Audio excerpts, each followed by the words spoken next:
Chapter 1380. Not the Lady Jiu Yundong looked at the other young ladies, but she was so shocked by their sparkling eyes that she took a step back. What are you doing? You really know everything, the young princess said in disbelief. None of her teachers had ever told her that. Was this woman really a bumpkin? Standing at the side, Qingyuan puffed out her chest and said proudly, I told you long ago that my sister Jiu is extremely capable, but you didn't believe me. Otherwise, if you have any questions, just ask my sister Jiu and she'll be able to answer them. Jiu Yundong was speechless. No, I am not. You were bragging too much. Seeing that the young princess had opened her mouth and was about to ask questions, Jiu Yundong hurriedly wanted to stop her. Unexpectedly, a low laugh suddenly came from behind. Jiu Yundong was stunned. She turned around and saw a few people suddenly walk out of the plum forest. The woman standing at the front looked to be in her 40s.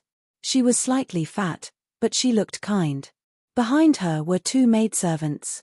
Just as Jiu Yundong was wondering who this person was, she heard the young ladies beside her say respectfully, Marquis Madam. Marquis Madam? Jiu Yundong was stunned. Was this Marquis Huayan's wife? She stopped breathing and could not help but size her up. But then, she frowned slightly. Back then, Liangzi had said that the couple carrying Shao Qingyuan were a beautiful couple who were tall. The marquise in front of her was a little plump and not very tall. However, one could still vaguely see her youthful beauty from her face. Was she the same person from back then? The lady was also sizing up Jiu Yundong. She had actually come over earlier and was attracted by the young princess' voice. This flower appreciation banquet was organized by the heir's wife and the guests were all from the younger generation, and it was fine if she did not attend. However, as the wife of the head of the family, she should greet everyone when they arrived. However, she did not expect to hear the children arguing the moment she returned.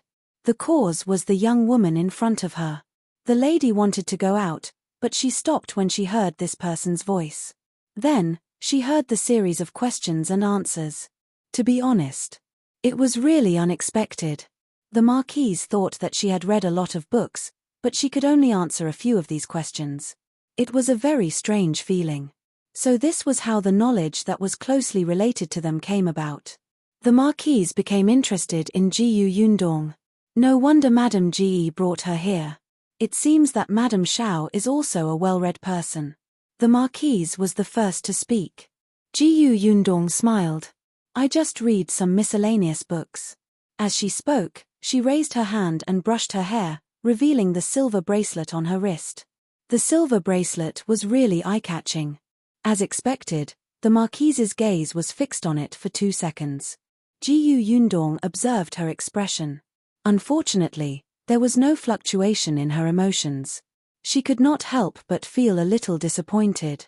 If Shao Qingyuan's background was really related to Marquis Huayan, then the people most likely to be his parents were the marquise wife or second madam. The marquise in front of him did not react to the silver bracelet at all. She did not look like Shao Qingyuan at all. It was very likely that it was not her. Then, what about the second madam? But just in case, Jiu Yundong wanted to confirm it again. She took out a handkerchief from her sleeve and gently wiped the dirt off her fingers. If you find any errors, ads pop up, ads redirect, broken links, non-standard content, etc., please let us know report so we can fix it as soon as possible. Chapter 1381. Pleasing the handkerchief slid open, revealing the word Shao. However, the marquise still did not have any reaction. She only said, Mrs. Shao, you might have been here for a long time. Why don't you go in and have a cup of tea and snacks? Then, she said to the other children, what about you? Do you want to rest for a while before playing? Everyone looked at the young princess. The young princess nodded and then looked at Jiu Yundong. Seeing that Jiu Yundong was holding Qingyuan's hand, she frowned and ran to her right. She also grabbed her hand that was holding onto the handkerchief. Jiu Yundong, what are you doing? What happened? The little princess blushed slightly. She did not look at Jiu Yundong and deliberately said with a straight face, let's go. Jiu Yundong looked as if she had been struck by lightning. No, young princess, you were still calling me a bumpkin just now. Don't you feel uncomfortable holding my hand? The young prefect was not upset, but Qingyuan was. She wanted her not to hold her hand. This was her sister Jiyu. However, looking at the marquise in front of her, she did not say anything. She only secretly glared at the young princess. On the other hand, the marquise covered her mouth and laughed softly. Others might not know, but she knew very well. The young princess was the daughter of the royal prince, Yizilan. Yizilan was an arrogant person, and her daughter was very doted on. In any case, with him as her father, no one could bully her. Therefore, the young princess' personality was a little free to do whatever she wanted. When she could not stand Jiyu Yundong, she would scold her. Now that she realized that Jiyu Yundong had something that she liked, she could not help but get closer to him. Others did not know if this personality was good or bad. The marquise sighed as she walked into the hall. When she turned around, she found that the children had all followed her in. Jiyu Yundong, who was surrounded in the middle, actually felt like the king of children. The marquise wanted to laugh for a moment. Come, sit. The marquise got someone to serve tea and snacks for the children. She then asked Jiyu Yundong, what kind of books does Mrs. Shao usually read? Did this lady have to ask this? If she said that she only read storybooks, would she lead the children beside her astray? Hence, she took a sip of water and coughed lightly. I read everything. Astronomy and geography, medical books on medicinal herbs, farms, forests, countryside, historical biographies. I read whatever I'm interested in. As she spoke, she felt a little guilty. She lowered her head and continued to drink her tea. The marquise was surprised. You really know a lot. When the other children heard this, they also tilted their heads and looked at her. So she knew so much because she had read so many books. However, they usually read poetry collections, scriptures, and memorized thousands of words. Thinking about it this way, their horizon seemed a little narrow. Jiyu Yundong saw that they were deep in thought and felt even more guilty. She quickly changed the topic, raised her head, and said, by the way, it's rare to see Madam today. Yundong boldly asks for a gift from Madam. The marquise was stunned. Not only her, but the others present were also stunned. The servant girl beside the young princess secretly rolled her eyes. The country bumpkin was indeed unruly. It was her first time meeting the marquise, and the marquise had only chatted with her for a while out of respect for her, but she was actually taking advantage of her. Just wait. Just because the marquise was easy to talk to didn't mean she didn't have a temper. As expected, the smile on the marquise's face faded a little, but she still asked kindly, what gift? If you find any errors, ads pop up, ads redirect, broken links, non-standard content, etc., please let us know report so we can fix it as soon as possible. Chapter 1382, She's so busy. Jiyu Yundong took out a piece of paper from his space. She handed the paper to the marquise, who was stunned. She took it and looked at it. The drawing on the paper was very vivid, and there were some words on it. It looked a little strange. This is a flyer. It was the flyer for Xuanhe Prefecture's new tea pavilion. She had left a few behind when she was drawing them previously. She didn't have time to draw them in the capital, so she took one out and used it first. Fortunately, she tore off the piece with the address and date on it. In working with Auntie Qin to open a milk tea shop in the capital to entertain nobles like the marquise. The food and water in the shop are relatively new. I dare say that there's nothing similar in the capital. If the marquise is free, why don't you go and take a look? It'll be very interesting. The marquise looked surprised and lowered her head to look at the leaflet in her hand. Pearl milk tea, double-skinned milk, croissants, fries, what are these? Jiyu Yundong smiled mysteriously. It's delicious. Madam will know when she comes. The marquise smiled. You're still keeping it a secret. That's right. The shop hasn't opened yet. When the renovation is done, Madam should come over to take a look and you'll know what these are. When the time comes, bring old Madam, second Madam, and the heiress to experience it together. On the first day, there will be a half-price discount. The marquise was a little curious about something she had never heard or seen before, especially since the flyer seemed to be very tempting. She did not go out often, but it was fine for her to go occasionally. Moreover, this was a collaboration between Jiyu Yundong and Mrs. Qin. Even if it was for the sake of the GE family, it was fine to make a trip. However, it's fine with old madam. She doesn't like to move now and doesn't like to join in the fun. His second aunt can go and take a look. I'll call her later. Alright, then I'll send a post to madam. Madam, you can't refuse. Of course not. Jiyu Yundong was slightly satisfied. Although she had not seen second madam today, she would find an opportunity. Seeing that they were almost done talking, the young princess quickly said, I'll go too. You can also give me an invitation.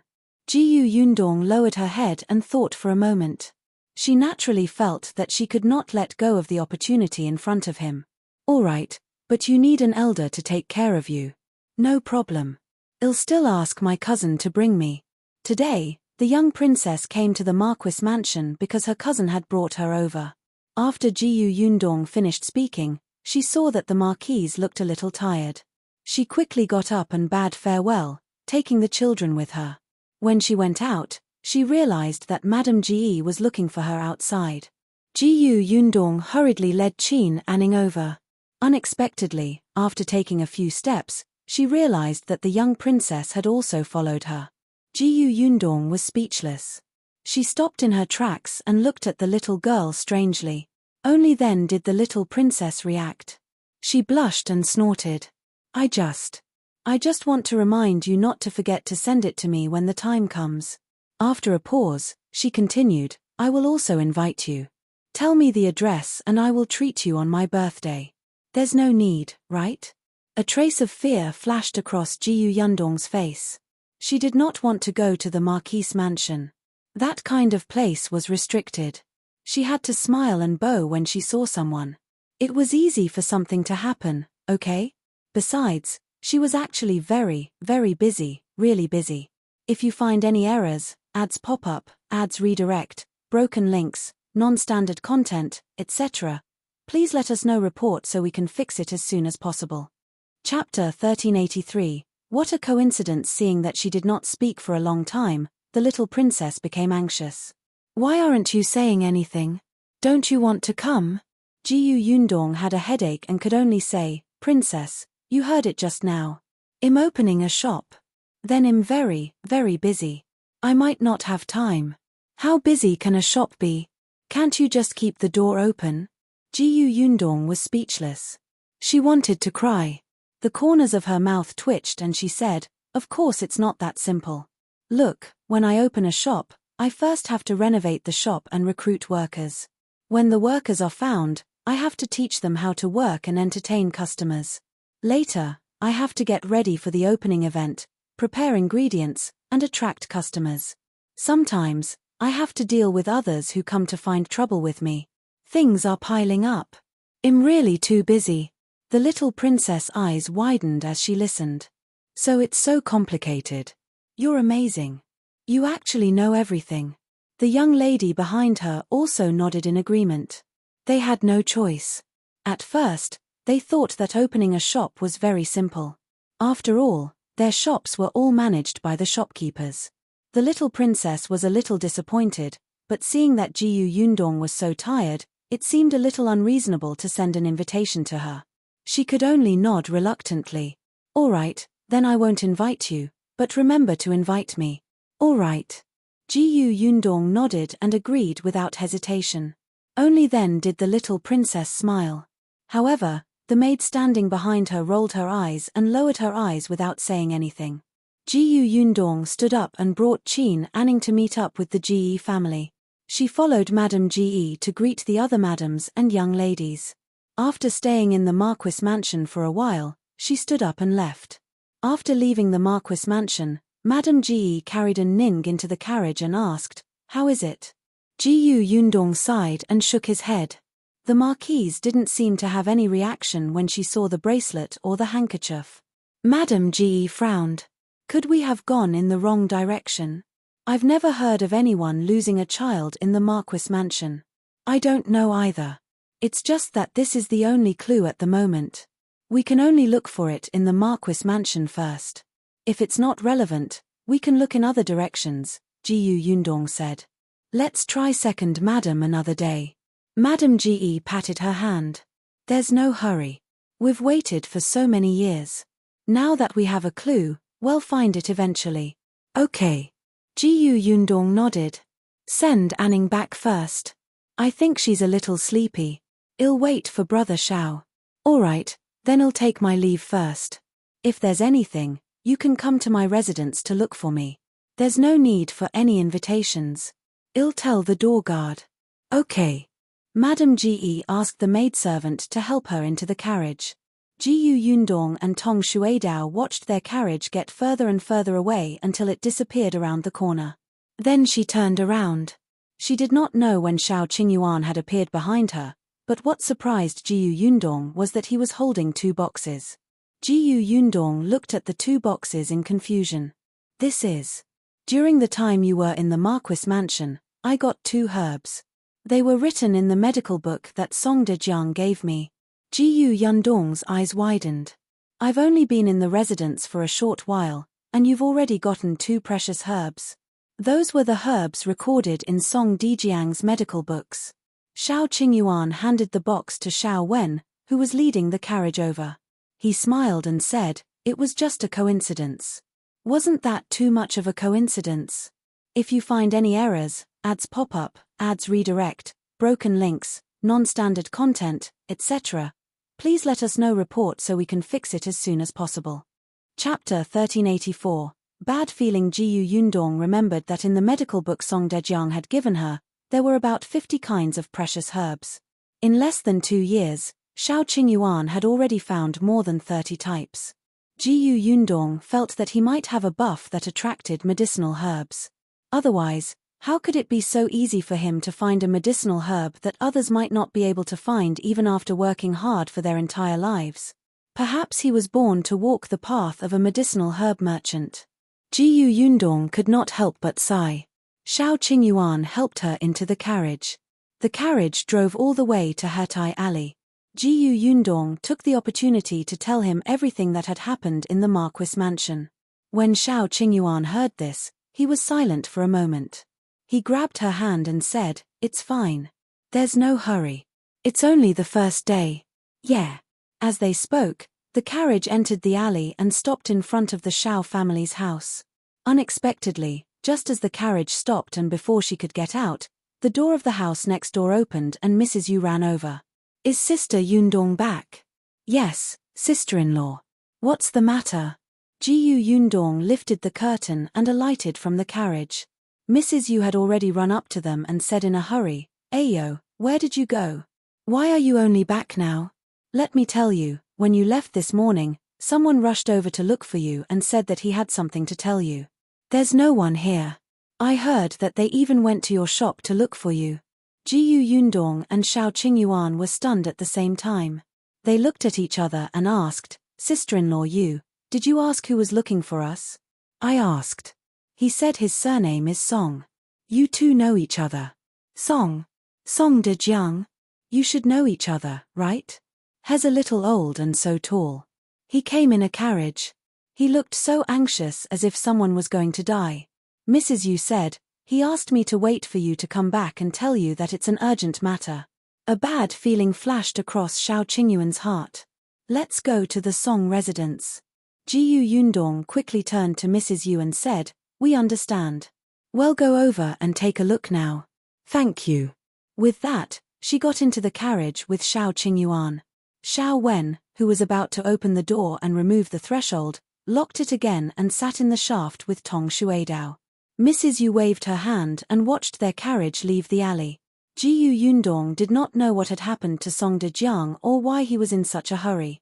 Her intuition told her that it might have something to do with Muzi. The carriage quickly stopped at the entrance of the Song residence. Jiyu Yundong and Shao Qingyuan alighted from the carriage and the concierge recognized Shao Qingyuan. He quickly went up to them. Young Master Shao, you're here? Yes. Why is Imperial Physician Song looking for us? The gatekeeper's eyes avoided them. He sighed and said, you'll know when you come in. Then, he hurriedly led the way. Jiyu Yundong had not been to the Song residence before today. She had her own matters to attend to. It was her first time here today, but she did not have any curiosity for admiration. The two of them walked all the way to the central room before the same urgent footsteps came from inside. Then, Jiyu Yundong saw Song Dejiang, whose clothes were disheveled, whose hair was tangled, and whose head was covered in sweat. Song Dejiang was slightly stunned when he saw them. His fingers that were hanging by his side trembled slightly. Jiyu Yundong took a few steps forward. Imperial Physician Song, what's wrong? However, Song Dejiang was too ashamed to see their expressions. He raised his hand and wiped his face ruthlessly. If you find any errors, ads pop up, ads redirect, broken links, non-standard content, etc., please let us know report so we can fix it as soon as possible. Chapter 1385. I used by Muzi. Then, Jiyu Yundong and Shao Qingyuan saw the blood on his face. You, Song Dejiang choked. Yundong, I've let you down. What happened? Song Dejiang raised his head. His eyes were bloodshot, and it was difficult for him to speak. After a long while, he said with difficulty, Bai Muzi is gone. Jiyu Yundong felt her head explode. He was stunned for a moment and could not help but take a step back. However, Shao Qingyuan suddenly stepped forward and grabbed Song Dejiang's clothes. What do you mean? What do you mean by Muzi is gone? Cough, cough. Song Dejiang coughed uncomfortably. The servant beside him hurriedly came up to grab Shao Qingyuan's hand. Young Master Shao, calm down and listen to Old Master first. Shao Qingyuan pushed the servant away and stared at Song Dejiang sharply. Tell me. Even though Song Dejiang was feeling a little uncomfortable, he still said, my martial nephew's old illness had relapsed, and he needed Bai Muzi to save his life. I have no choice. I only had one stalk with me, so I gave it to him to use first. I originally went to look for you to get your approval. Ahum, but you weren't around. My martial nephew couldn't wait any longer, so I could only. Song Dejiang also felt very guilty. Other people's things were equally important to them. He had used them without permission, but he had no choice. He could not watch his martial nephew die just like that. He had no choice. Song Dejiang closed his eyes. I know that I didn't do this right. I've let you down. If you want to beat or scold me, it's up to you. I'll accept it. Shao Qingyuan suddenly clenched his fists and raised them high in the next moment. The servant beside him hurriedly rushed forward to stop him. Young Master Shao, don't be rash. Master is old. If you punch him, he will lose his life. Get lost. The servant did not dare to let go. Not only was young Master Shao strong, but he was also a martial artist. He turned his head and happened to see Jiyu Yundong. He hurriedly shouted, young Master Shao, look at your wife. At the mention of Jiyu Yundong, Shao Qingyuan finally calmed down. He let go of Song Dejiang and turned to see Jiyu Yundong lowering his head in a daze. Shao Qingyuan quickly hugged her. Yundong, it's fine. If it's gone, well, look for it. We'll find it eventually. Jiyu Yundong's mind was in a mess. She had listened to Song Dejiang's words. However, she did not know what to do. It was not easy for her to obtain Bai Muzi. It had only been a few days, and he was gone just like that. Should he give Song Dejiang a beating? So what if he did? Bai Muzi would not be able to return. Jiyu Yundong had a headache. He frowned in pain and his face turned pale. Shao Qingyuan quickly picked her up and rushed to the guest room. Song Dejiang was still standing at the same spot. As he watched the two of them walk away, his legs seemed to be filled with lead and he could not move. His body was still in a mess and he looked very disheveled. Previously, when he was treating his martial nephew, he was also fully focused and did not dare to slack off at all, afraid that his martial nephew's life would be lost in his hands. Now, she actually felt her legs go weak and she slid to the ground. The servant at the side quickly supported him and sat him on a chair at the side. Master. Song Dejiang waved his hand. I'm fine. He pointed in the direction where Shao Qingyuan had left. Follow them and see if they need anything. Yes. After the servant left, Song Dejiang wiped his face again. The blood on his hand had already dried up, and his nose was filled with the smell of blood. If you find any errors, ads pop up, ads redirect, broken links, non-standard content, etc., please let us know report so we can fix it as soon as possible. Chapter 1386. Her mother has been waiting for a long time. Shao Qingyuan carried Yundong and kicked open the door. After placing her on the bed, he frowned and looked at her worriedly. What's wrong? Are you feeling unwell? I'm fine. I just feel a little uncomfortable. Yundong buried her head in his arms and said in a muffled voice, Why is it gone? It wasn't easy for us to get by Muzi, but it's gone just like that. It's okay. Well, look again. Yundong hugged him tightly. We've been searching for nearly 2 years. It wasn't easy to find such a stalk. I don't know how many more years it will take to find it. Her mother had been waiting for a long time. Yundong hugged Shao Qingyuan even tighter. I really want to beat Song Dejiang up. I'll beat him. After Shao Qingyuan finished speaking, he realized that Yundong's grip on his waist had tightened. He sighed slightly and hugged her on his lap. If it's really uncomfortable, cry. I'll be here. I'll watch over you. I am. Yundong had always been strong and rarely cried. However, at this moment, she felt her eyes sting. It was very difficult to find that by Muzi. Shao Qingyuan almost gave up his life for this medicine. He almost became someone's slave. He ran away for a clue. He had put in a lot of effort. It was not easy for him to find by Muzi. In the future, he would not secretly take risks without telling her. But now, they were back to square one. Her mother still had to wait. She had just had some hope, but it was gone. I'll write a letter later and ask my parents not to come. Her negative emotions reached their peak in an instant. Father and mother would be so disappointed. Shao Qingyuan took a deep breath and lowered his head to kiss her face. I'll write it. They won't blame you. Yes, Yundong replied softly. Then, she closed her eyes and leaned into his arms without making another sound. Shao Qingyuan gently stroked her back until he felt her breathing gradually calm down. Then, he hugged her and lay down. Seeing this, the servant at the door quietly closed the door. He exhaled and left quietly. When he returned to the main courtyard, Song Dejiang had already stood up. In the end, he went to wash his face, but his body was still messy. The servant reported, Young Master Shao and Madam are resting in the guest room. Song Dejiang paused and nodded. Get Shao Wen and the rest to come in too. Arrange for them in the room next door. Then, he went in to see his martial nephew. The guy was still unconscious, but his expression was slightly better. Song Dejiang sighed and asked the medicine boy to continue guarding the room while he returned to his room to rest. He had been tense since early in the morning. He was old, and after such a rescue, he felt like the world was spinning when he came back to his senses.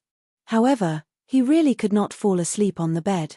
It was not until the sky was about to darken that he slowly fell asleep. The next day, Song Dejiang woke up early. He went to see his martial nephew first, who was still unconscious. However, he took her pulse. Her pulse had stabilized and she was fine. Even his old illness had been treated, so it would not relapse. Song Dejiang heaved a sigh of relief. After seeing them, he went to the courtyard and asked the servants, Where are Shao Qingyuan and the rest? They are not up yet. After hearing this, Song Dejiang was silent for a while. I'm going to check on them, he said, and strode off toward the guest room. If you find any errors, ads pop up, ads redirect, broken links, non-standard content, etc., please let us know report so we can fix it as soon as possible. Chapter 1387, Martial Nephew by Zhiyan. Unexpectedly, after taking a few steps, Shao Qingyuan and Yundong arrived together. Song Dejiang paused for a moment before stepping forward with a serious expression. I'm very sorry about Bai Muzi. Yundong waved her hand. That's it. You've already used it. No matter what you say, it won't be able to come back. Moreover, here's your martial nephew. Coincidentally, his life was in your hands. Such a choice is inevitable. Girl. Yundong was a little tired. She took a deep breath. Anyway, you owe me one. I know. But I also owed you in the past, Jiyu Yundong said immediately. Song Dejiang was stunned. Jiyu Yundong smiled bitterly. We can't settle this score. Anyway, I'll continue to look for Bai Muzi. The next time I find it, I won't hand it over to you first. Also, you have to save my mother. All right. Song Dejiang did not know what to say. After a long time, he said one word. I'm hungry. Let's eat first. Song Dejiang hurriedly got someone to serve the food. The three people eating in the reception pavilion were very quiet. No one spoke again. This kind of thing seemed to be unnecessary. Until a servant came to report, Old Master, Young Master Bai is awake. Song Dejiang was stunned. He threw down his chopsticks and hurriedly ran away. Jiyu Yundong pinched herself gently. Young Master Bai? What's wrong? Shao Qingyuan wiped her hands. When Song Dejiang threw down his chopsticks just now, the porridge had splashed on the back of Yundong's hand. Jiyu Yundong suddenly said, Bai? Could young master Bai be Bai Yang? Yes, Bai Yang's grandfather is Song Dejiang's master. It can't be. Jiyu Yundong could not be bothered to eat and hurried over to take a look. If it was really that little guy. However, when she saw the person lying on the bed, Jiyu Yundong finally came to her senses. It was not Bai Yang.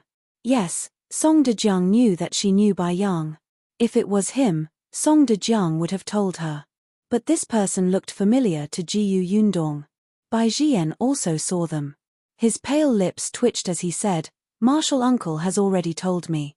I'm sorry, I used your Bai Muzi and couldn't tell you in advance. Jiyu Yundong did not know what to say. Song Dejiang introduced, This is Shao Qingyuan, this is Jiyu Yundong, the sister Jiyu that Bai Yang had seen before. Back in Qingyuan Prefecture, she was the one who saved Bai Yang from the human traffickers.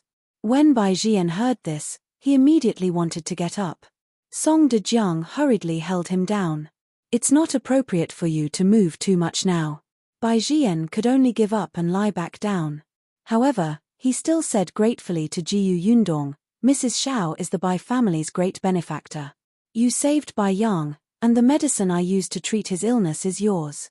I really can't thank you enough. Jiyu Yundong remembered. Wasn't this the brother Bai that Bai Yang was talking about?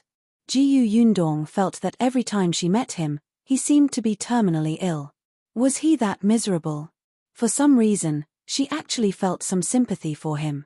However, Jiyu Yundong still said, Since you're a member of the Bai family, I heard from Bai Yang that the Bai family has 2 Bai Muses, right?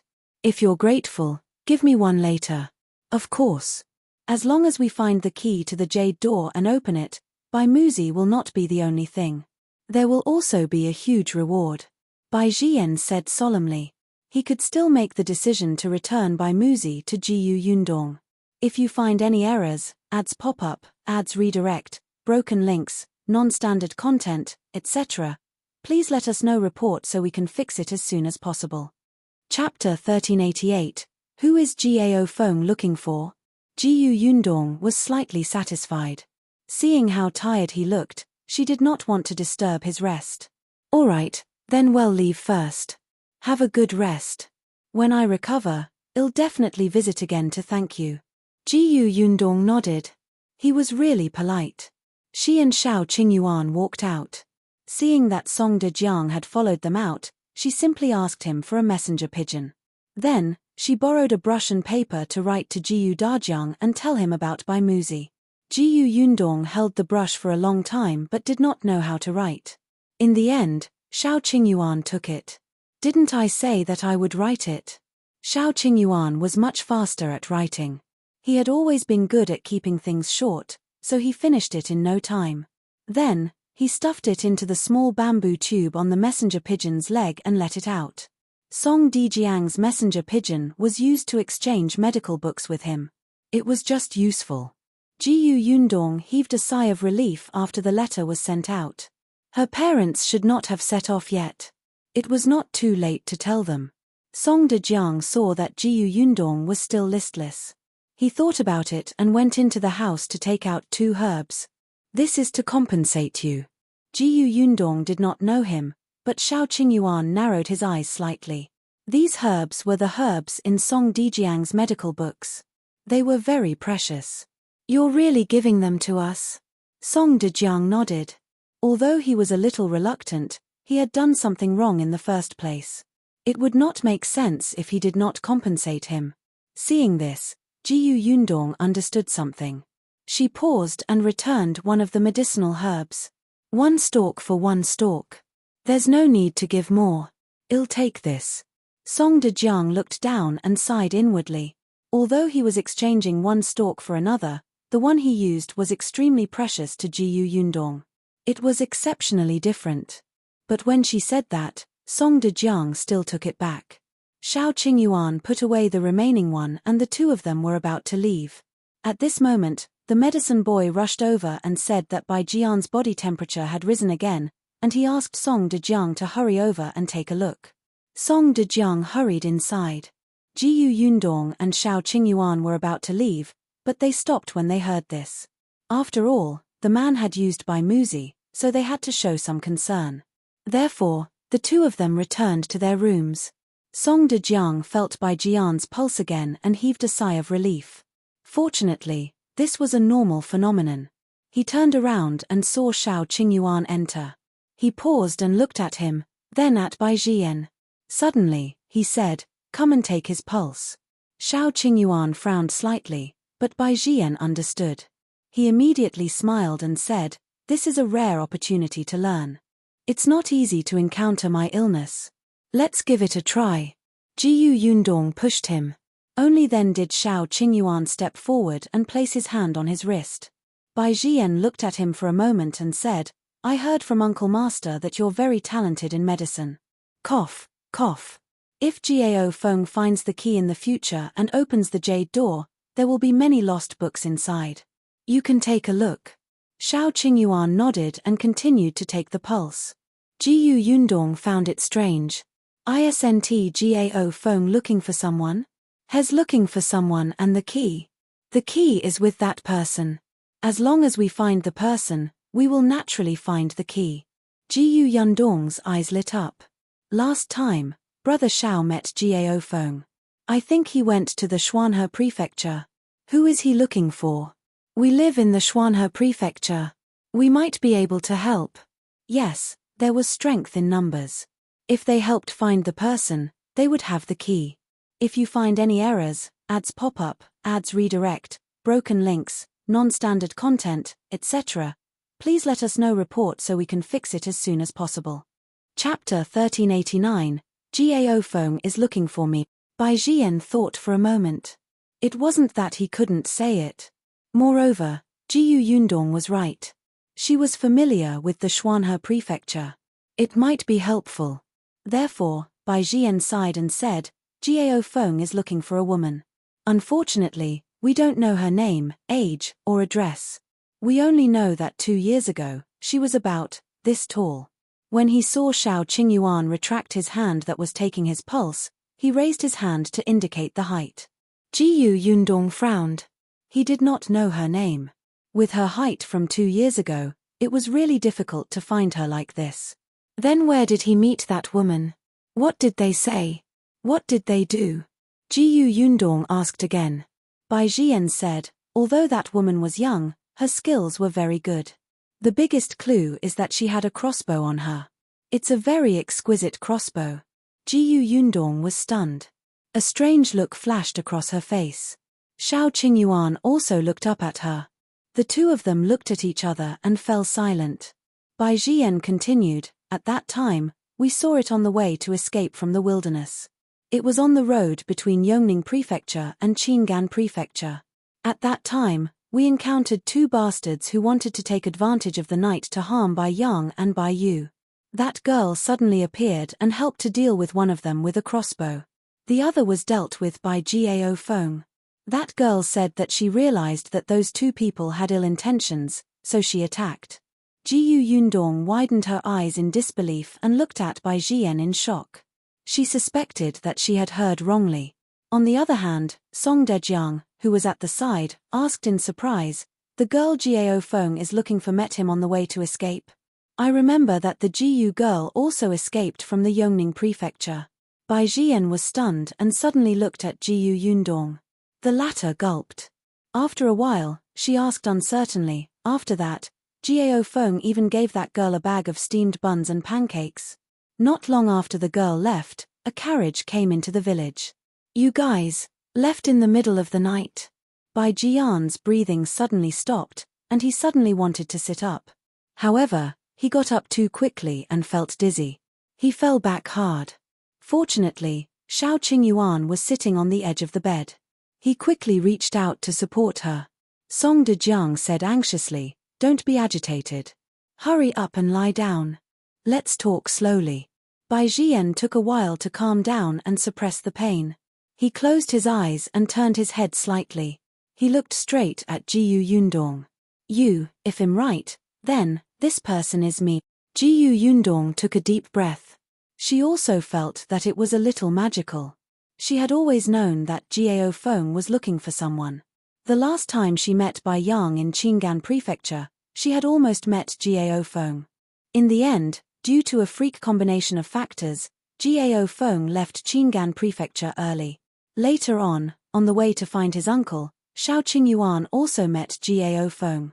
At that time, they had just come out of the Xuanhe Prefecture, and Jiao Feng was on his way to the Xuanhe Prefecture. He had also missed her. Bai Zhiyan stared fixedly at Jiyu Yundong. His breathing quickened slightly. Yes, you're right. Jiao Feng gave that girl a bag of steamed buns. We also left Tonggu village overnight. Was it really you? I don't know the name of the village, but I did experience this before. That was the first time I saw Jiao Feng.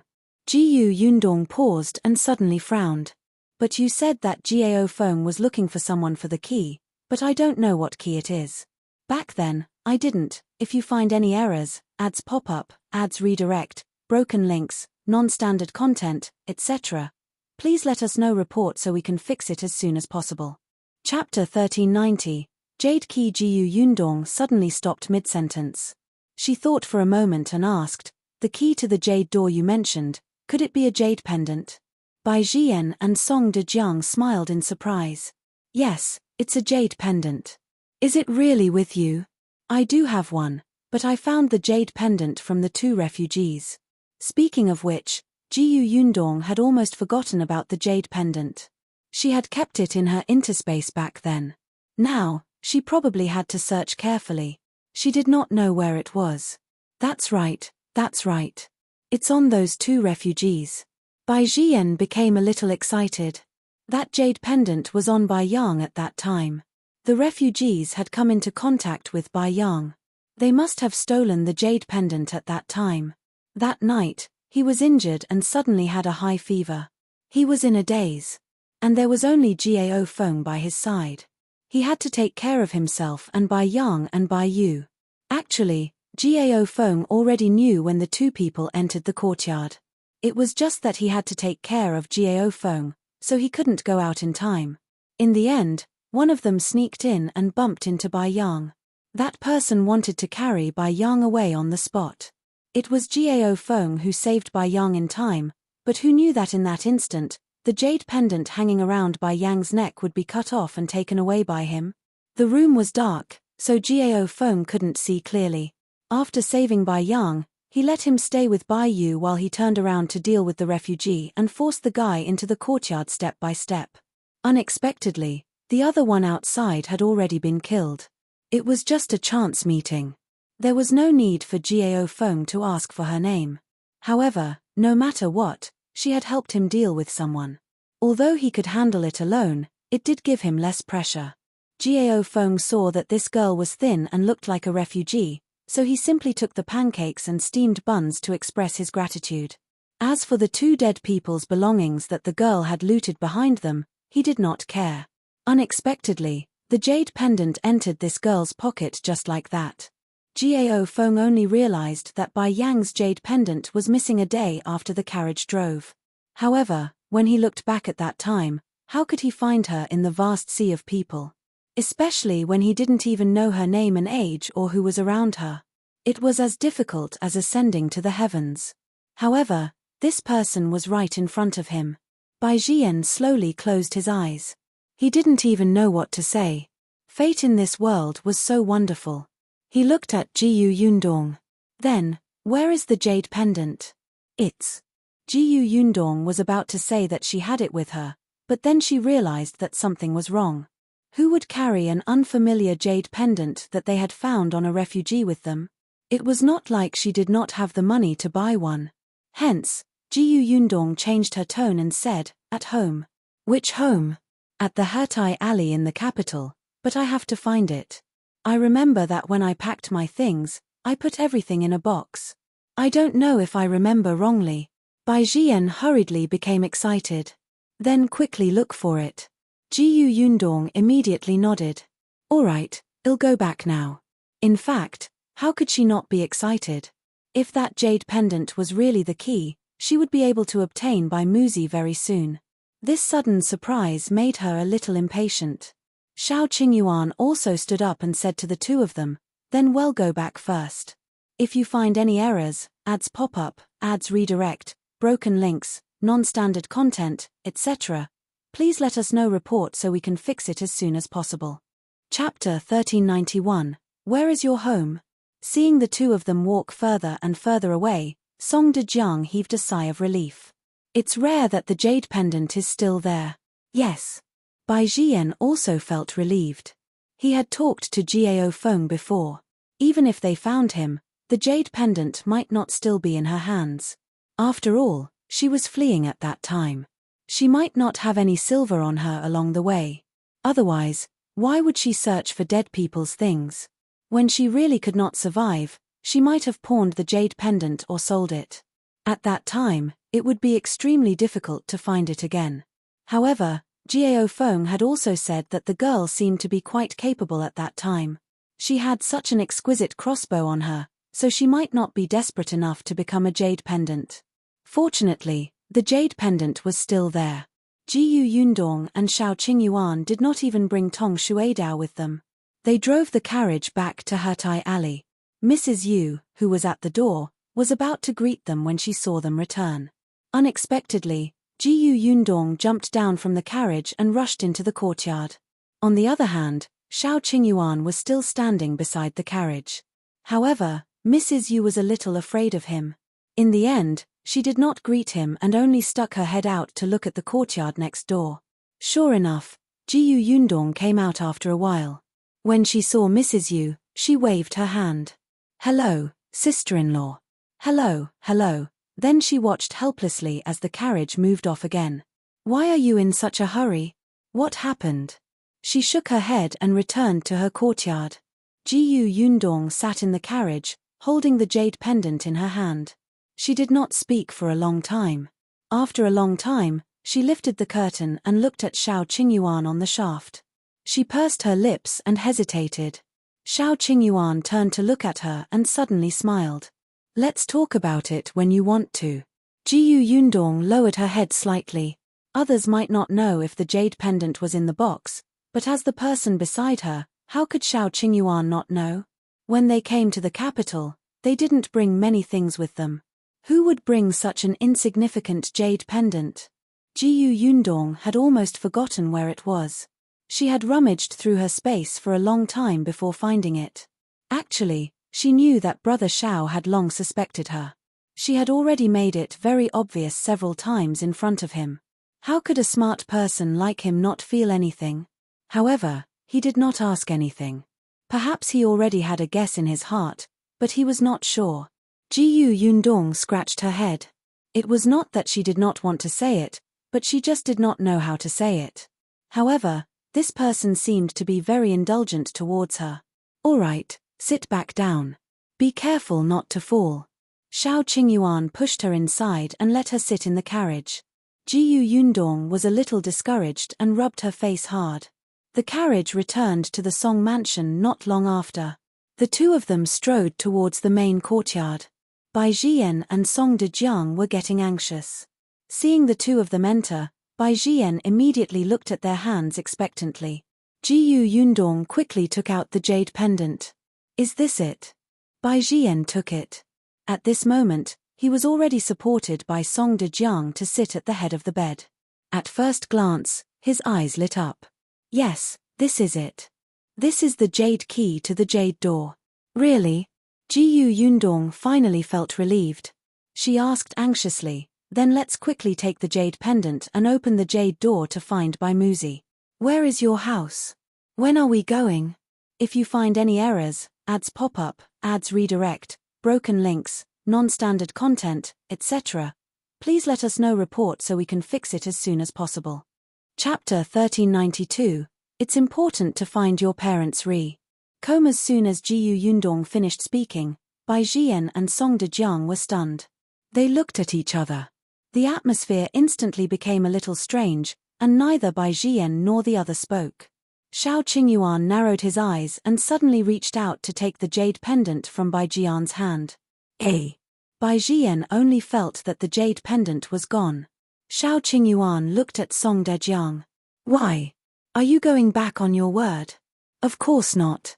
Song Dejiang hurriedly shook his head and explained, the Bai family is in the Lingju prefecture, but the Bai family has always been isolated from the world. Outsiders don't know where they are. If you want to enter the Bai family, you need someone from the main family to lead the way. Otherwise, you will get lost. Jiyu Yundong frowned, and Bai Zhiyan sighed. There are too few people who can enter the Bai family. I can enter, and so can Uncle Master Song. But I can't travel now, and Uncle Master can't leave the capital. I'm afraid I won't be able to go to Lingju prefecture for a while. Spiritual State Prefecture? Jiyu Yundong frowned. What about Gao Feng? Gao Feng is in Xuanhe Prefecture now. I don't know his exact location, so I can only send a letter to Xuanhe Prefecture's Huimin Medical Center first. After Gao Feng reads the letter, he will rush back. Bai Zhiyan knew that she was anxious, but he still said, why don't you wait a little longer? At most, a month. When I recover, I will personally bring you to the Bai family. Although the Bai family had never allowed outsiders to enter, Shao Qingyuan and his wife had done the Bai family a great favor. Be it saving Bai Yang or using their Bai Muzi, the Bai family would remember this favor and compensate them. Bai Zhiyan looked at Shao Qingyuan.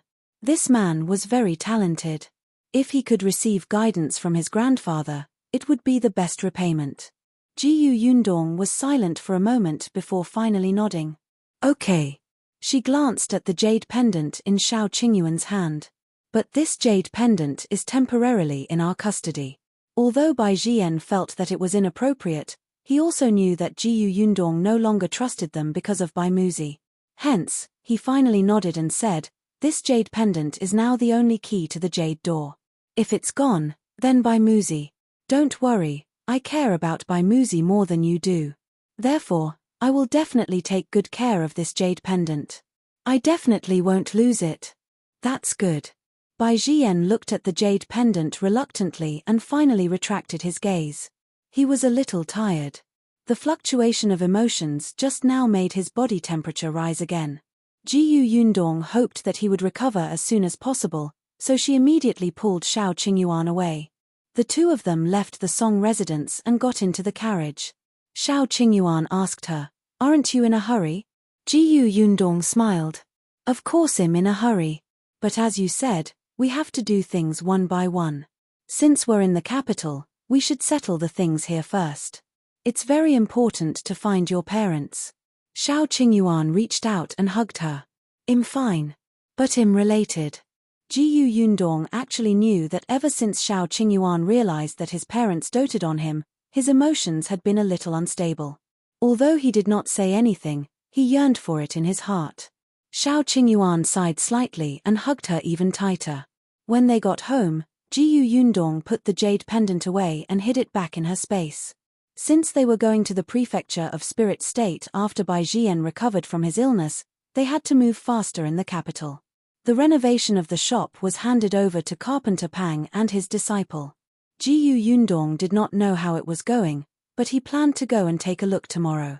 If you find any errors, ads pop up, ads redirect, broken links, non-standard content, etc., please let us know report so we can fix it as soon as possible.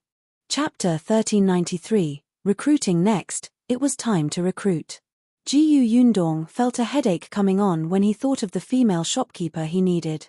Unexpectedly, Shao Qingyuan said, "It's actually not difficult to find a female shopkeeper who's literate and knows the rules while facing the madams and misses of the aristocratic families." Jiyu Yundong's eyes lit up. "You have a candidate. There are many grannies from the palace who leave the palace to retire when they are old. Actually, they are very good at this." Jiyu Yundong was stunned. Yes, Madame Qiu of Xuanhe Manor. Although she was not from the palace, she was still a nanny. Some of the grannies in the palace used to serve nobles. Those who could survive until they left the palace were all slick people. Except, where can I find a nanny like that? Qin residence. Jiyu Yundong was puzzled. It was obvious that Shao Qingyuan knew more about this. When the emperor rewarded Qin Wenzheng's residence, he also bestowed servants to the Qin residence. One of them was a nanny. Yes, I heard about it when I was in the palace. Since there was a nanny in the Qin residence, she must have known a nanny who had left the palace. Jiyu Yundong's eyes lit up. She planned to visit the Qin family tomorrow after going to the shop. In addition to this, they also wanted to buy people. Not only in the shop, but also at home. There were only the four of them at home now. Jiyu Yundong usually brought Tong Shuidao along when she went out, and Shao Qingyuan would also bring Shao Wen along. There was always a need for an old maid or a guard at home. The next time they encountered a situation where Song Dejiang came to look for them but couldn't find them, someone would come to inform them. She had been busy for the past few days. Now, it was time to organize it. The next day, Jiyu Yundong brought Tong Shuidao to the shop to check on the situation. Shao Qingyuan and Shao Wen went to the brokers. When he arrived at the shop, he saw Carpenter Pang busying himself with his two disciples. The counter was already done, and more than half of the tables and stools in the shop in front had been made. Jiyu Yundong touched them. They were very sturdy and did not hurt. Indeed, the quality was good. Carpenter Pang wiped his sweat and came over. "Boss, I've already found a craftsman to remove the two walls in the backyard yesterday. They are being repaired now. Do you want to take a look?" "Let's go take a look." Jiyu Yundong immediately went to the backyard. The craftsman was hired by Carpenter Pang. Jiyu Yundong handed over the renovation to him. It was up to him to find any helpers. The backyard was a little chaotic. Jiyu Yundong walked around and came back, letting them continue with their work. Then, he took a brush and paper and started writing. Carpenter Pang was puzzled. "Boss, do you think there's anything else that needs to be changed?" "Oh, no, I'm just writing a recruitment notice and posting it outside. I plan to recruit a few female workers.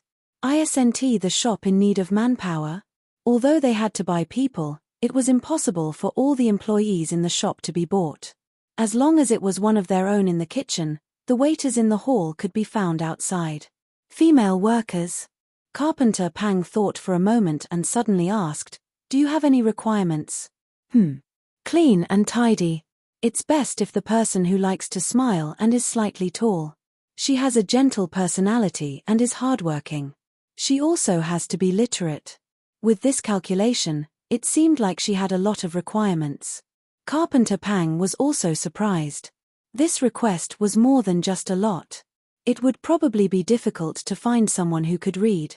But Jiyu Yundong still wrote the notice and pasted it at the door. Before she left, she instructed Carpenter Pang, "If anyone comes to inquire, help me introduce the shop." "All right, boss." Jiyu Yundong left. As soon as she left, someone who had been staring at the shop came forward and squinted at the words written on the notice. "If you find any errors, ads pop up, ads redirect, broken links, non-standard content, etc., please let us know report so we can fix it as soon as possible."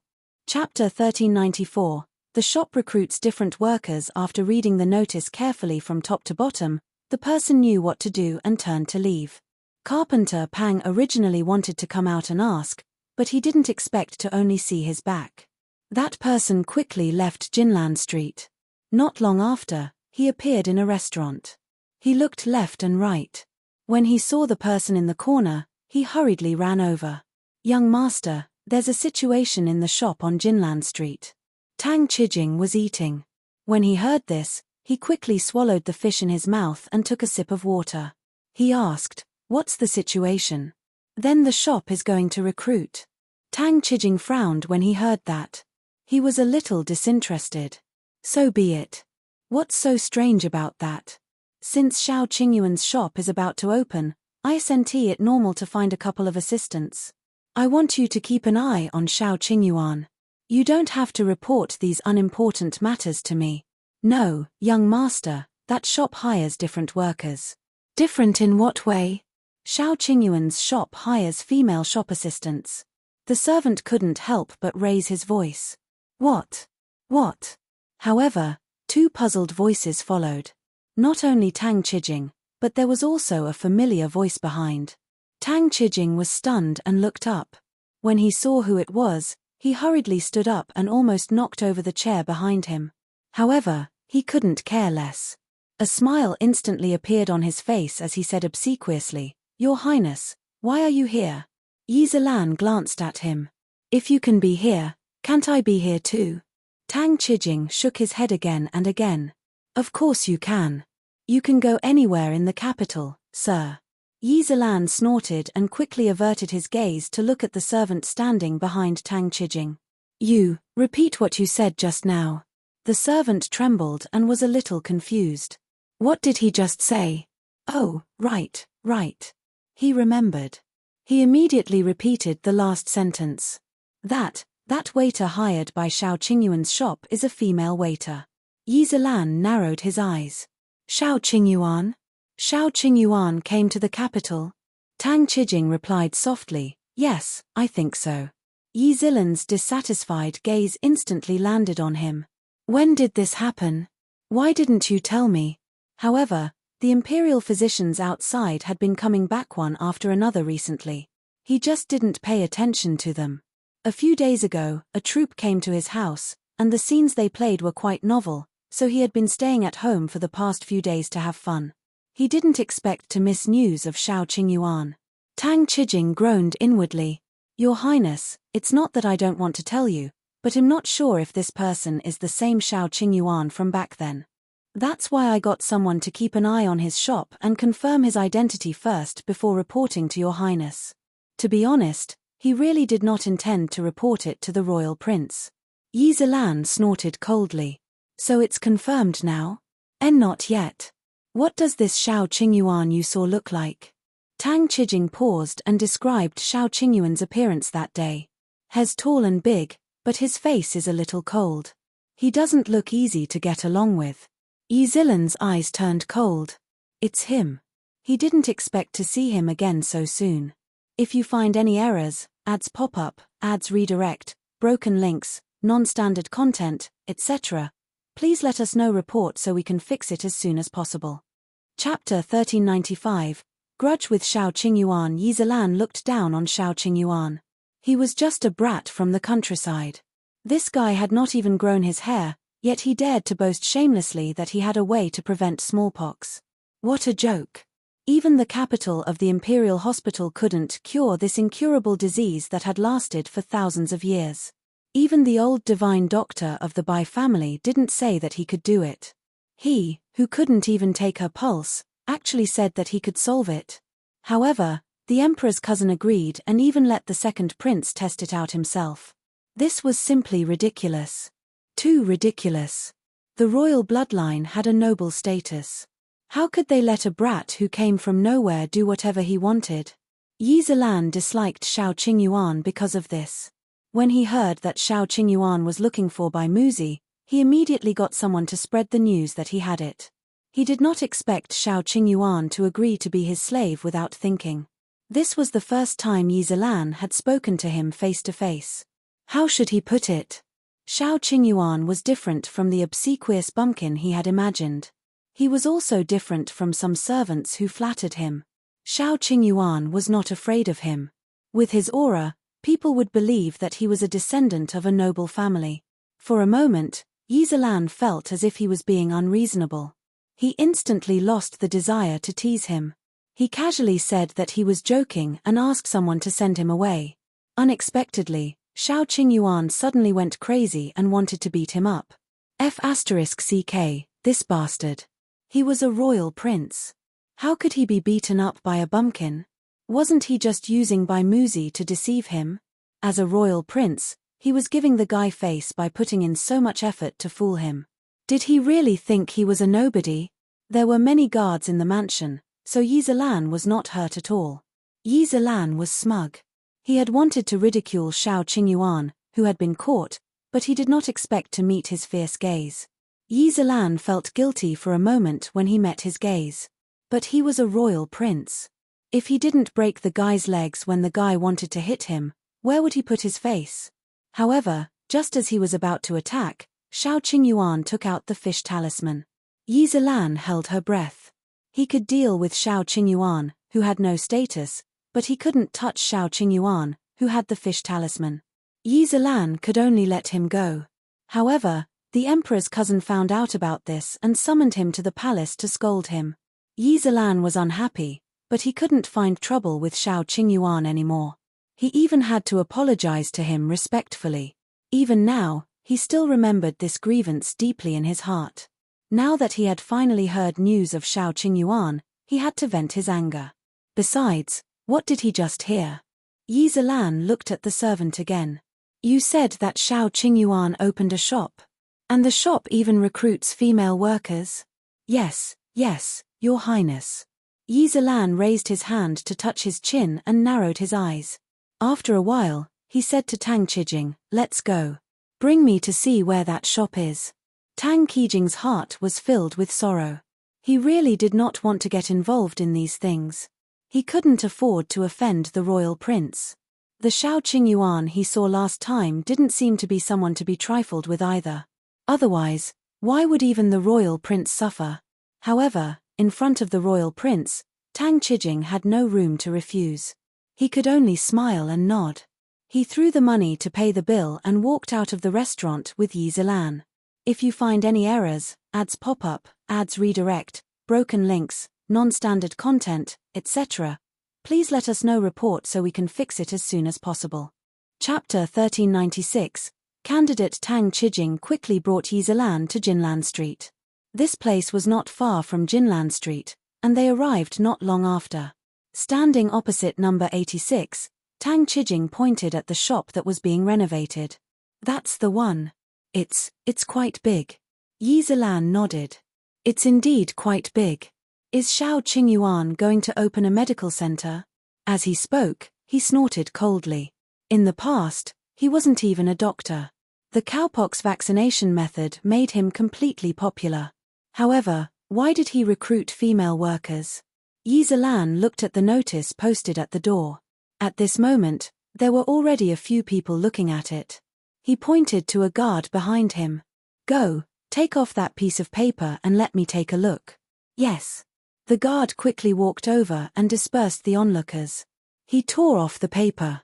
Carpenter Pang was busy and didn't notice. The guard had already handed the notice to Yi Zilan. The latter looked at the words written on it. It's best if he's sweet-looking, eloquent, and literate. Is he recruiting workers or choosing a wife? Tang Qijing hurriedly said, maybe he's doing that dirty thing in the name of recruiting workers. Yi Zilan thought so too. Although Shao Qingyuan looked as cold as ice and didn't get close to women, most people with dirty thoughts were hypocrites. Shao Qingyuan might be one of them. In any case, Yi Zilan was not stingy with his malicious guesses about Shao Qingyuan. Looking at the notice in his hand, Yi Zilan narrowed his eyes slightly. He suddenly had an idea and instructed the guards behind him. Then, he left without looking back. Tang Qijing did not hear him clearly. Seeing that the royal prince had left, he quickly followed. The guard pasted the notice back to its original position and walked in another direction. Yundong did not know that she would attract such a person after putting up the notice. After she left the shop, she went straight to the Qin residence. This time, it was much easier to meet the Ge family. Since she was cooperating with the Ge family to open a shop, Yundong went straight to the point. After Madame Ge knew why she was here, she immediately called Nanny Liu over. Nanny Liu was bestowed by the emperor. Granny Liu was shocked to learn that Yundong and Madame Ge were going to open a shop that specialized in serving rich madams and young ladies. They also wanted to hire a capable female shopkeeper. They could even open such a shop. However, she came from the palace and was knowledgeable. She quickly thought of the key point. There were not many things in the palace, but women gathered together. It seemed to be easier to earn women's money. Nanny Liu quickly began to think about the candidates. Not long after, she thought of something. If that's the case, I really have a suitable candidate. Who? Nanny Xia, who used to serve imperial concubine Gao. Madame Ge was puzzled. Concubine Gao? Madame Ge vaguely felt that this name sounded familiar. Imperial concubine Gao was one of the few concubines in the former imperial palace who lived long. The late emperor was muddle-headed, so there were naturally countless concubines in the harem. As long as they were beautiful, many of them were included in his harem. However, although the late emperor liked beauties, these people were not given a high position at the beginning. Even if he occasionally wanted to confer the concubine title on a whim, not long after, he would pull her down because he was tired of this concubine. This happened repeatedly, and there were not many concubines who remained in high positions. Concubine Gao was different. She had followed the late emperor since he was young.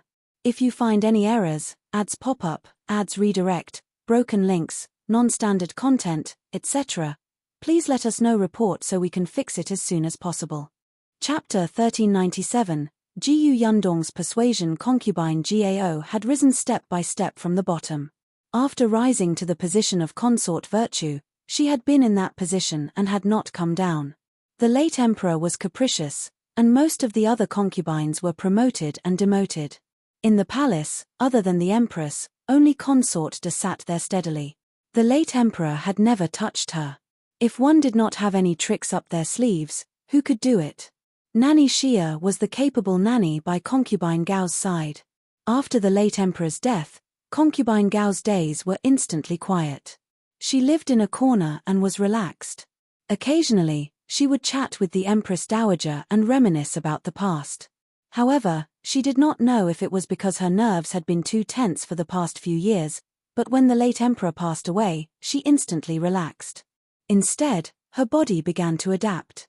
Over the past 2 years, she gradually fell ill. Not long ago, concubine Gao still couldn't hold on and was gone. It was said that the Empress Dowager had been sad for a long time and had closed herself in the palace for 2 days. Concubine Gao had no children. Before she passed away, she also had the intention to arrange for people to serve her. Nanny Xia had originally wanted to guard her tomb, but concubine Gao had flatly rejected her. Later on, Nanny Xia chose to leave the palace. She had entered the palace since she was young. For so many years, other than occasionally leaving the palace to do something, she had almost forgotten the outside world. Nanny Xia still had a trace of regret in her heart, so after concubine Gao passed away, she was released from the palace.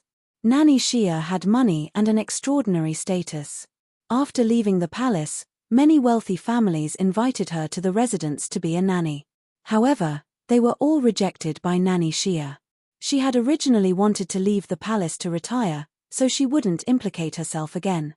However, what Nanny Xia did not expect was that she had overestimated herself. She was no longer used to life outside the palace. After resting for a while, she felt that she had nothing to do all day. She might as well be a nanny. Just 2 days ago, Nanny Xia had just caught up with Nanny Liu and complained, "Madam, if you think that Nanny Xia is feasible, I'll make a trip on your behalf and tell you about the situation. If it's too late, I'm afraid she'll enter someone else's house to be a nanny." Jiyu Yundong's eyes lit up. Of course. Nanny Liu thought for a moment. But madam, Nanny Xia is fine in other aspects, but she has always lived in the palace. She has never done business before. Jiyu Yundong nodded. I know. Aunt and me will give her business suggestions. Nanny Xia mainly mediated the customers' conflicts and looked after the shop assistants. With Nanny Xia's ability, she should be able to easily resolve the other small problems. As for business, she would make a plan and point out the direction. Even if she was not in the capital, there was still Madame Xia. It was enough. Nanny Liu was relieved to hear that. She immediately brought Jiyu Yundong and Madame Ge to Nanny Xia's residence. If she hadn't arrived in time, Nanny Xia might have really been invited away. When she heard that Jiyu Yundong wanted her to be a female shopkeeper, Nanny Xia refused at first. She was not familiar with business, and she had never thought of being a female shopkeeper. Seeing this, Jiyu Yundong smiled and said, "Nanny Xia, don't be in a hurry to refuse. Now that you have nothing to do, why don't you get to know our shop first? I'm recruiting female workers tomorrow. If Nanny Xia is free, why don't you go and watch the show?" Nanny Xia was stunned. Nanny Liu also persuaded her, so she agreed. If you find any errors, ads pop up, ads redirect, broken links, non-standard content, etc., please let us know report so we can fix it as soon as possible. Chapter 1398, Newly bought servants. It was already very late when Jiyu Yundong came out of Nanny Xia's house. She bade farewell to Madame Ji and brought Tong Shuidao home. Shao Qingyuan had already returned. Other than him and Shao Wen, there were 6 people standing at home. They were servants that Shao Qingyuan had bought from the brokerage today. There were 2 older people. They were a couple with the surname Tian. Uncle Tian, Aunt Tian, and their son was called Tian Zhuang. From now on, Uncle Tian would be the gatekeeper. Auntie Tian would help wash clothes and cook at home, and Tian Zhuang would help Shao Qingyuan. The other 3 were all women. 2 of them were about 30 years old, and one was about the same age as Tong Shuidao. These 3 were prepared for the shop. One of the older women was surnamed Ju, and the other was surnamed Chen. The young girl was called Shuo Wenzheng. They looked honest and clean. After Jiyu Yundong saw them, she left them to their work. The 6 of them immediately went to work. They were quiet and diligent. Jiyu Yundong then returned to his room with Shao Qingyuan and told him about Nanny Xia. Shao Qingyuan said, "Nanny Xia didn't reject me outright, which means that she's actually curious. In less than 2 days, you can convince her." That's what I thought. Jiyu Yundong was actually not too worried about Nanny Xia. Instead, she was worried that it would be difficult to recruit people. Let's not talk about anything else. It doesn't seem easy to be literate. Shao Qingyuan poured her a cup of hot tea. Not necessarily. The capital is under the emperor. Compared to the Xuanhe prefecture, there are more literate women. That made sense, but Jiyu Yundong was still worried that no one would come to apply for the job tomorrow. However, the next day, she still woke up early to freshen up. She picked up Nanny Xia in high spirits and went to the shop on Jinlan Street. The few of them had just arrived outside the shop when they saw a lot of people surrounding the door. Jiyu Yundong was shocked and hurried forward. Only then did she realize that everyone was looking at the notice posted at the door. Some people were even surrounding Carpenter Pang and asking questions. Is what this notice says true? Is it really recruiting workers? But why female workers? That's right. What kind of business is this shop of yours? It can't be some indecent place, right? Someone burst into laughter and said disdainfully, "You can't do that kind of business on this street." Ha ha ha ha. Jiyu Yundong frowned fiercely. She heard Carpenter Pang's anxious voice. No, you've misunderstood. This shop is a serious business, and the customers are all women, so the boss recruits female workers. The customers are all women? Don't joke. How can there be such a shop? Even the silver shop that sells gold and silver jewelry won't stop men from entering, right? I think the owner of this shop might be doing something shameful. The Ding family next door thought that this place hires embroiderers. They even said that they wanted their daughter to try it. I think it's better to forget it. I'm worried about such a strange shop. Besides, the embroiderer should be in the job description if it's desired. Who would write female workers? Don't you think so? The corners of Jiyu Yundong's mouth twitched. She turned around and saw Nanny Xia coming over and looking at him with a faint smile. Jiyu Yundong broke out in a cold sweat. Just as she was about to speak, she saw a pretty girl walk over and say to the people around the door, "Sorry, can you make way? I want to go in. If you find any errors, ads pop up, ads redirect, broken links, non-standard content, etc., please let us know report so we can fix it as soon as possible." Chapter 1399, She's the Boss. Jiyu Yundong paused slightly when she heard this voice. The girl walked directly to Carpenter Pang and asked, I want to register. May I know where your boss is? Carpenter Pang heaved a sigh of relief and quickly said, the owner will be here at 7 in the morning. Miss, come in and wait. After a pause, he quickly added, Miss, don't worry. The owner is also a woman. As soon as she said this, Yundong saw the girl relax slightly. It was obvious that she was a little nervous just now. She mustered her courage to walk forward. Yundong turned her head, but from the corner of her eyes, she suddenly saw Nanny Xia's surprised expression. What is it? Nanny Xia smiled and shook her head, not saying anything. Yundong shrugged and retracted her gaze. Then, she saw that there were actually a few girls surrounding the shop.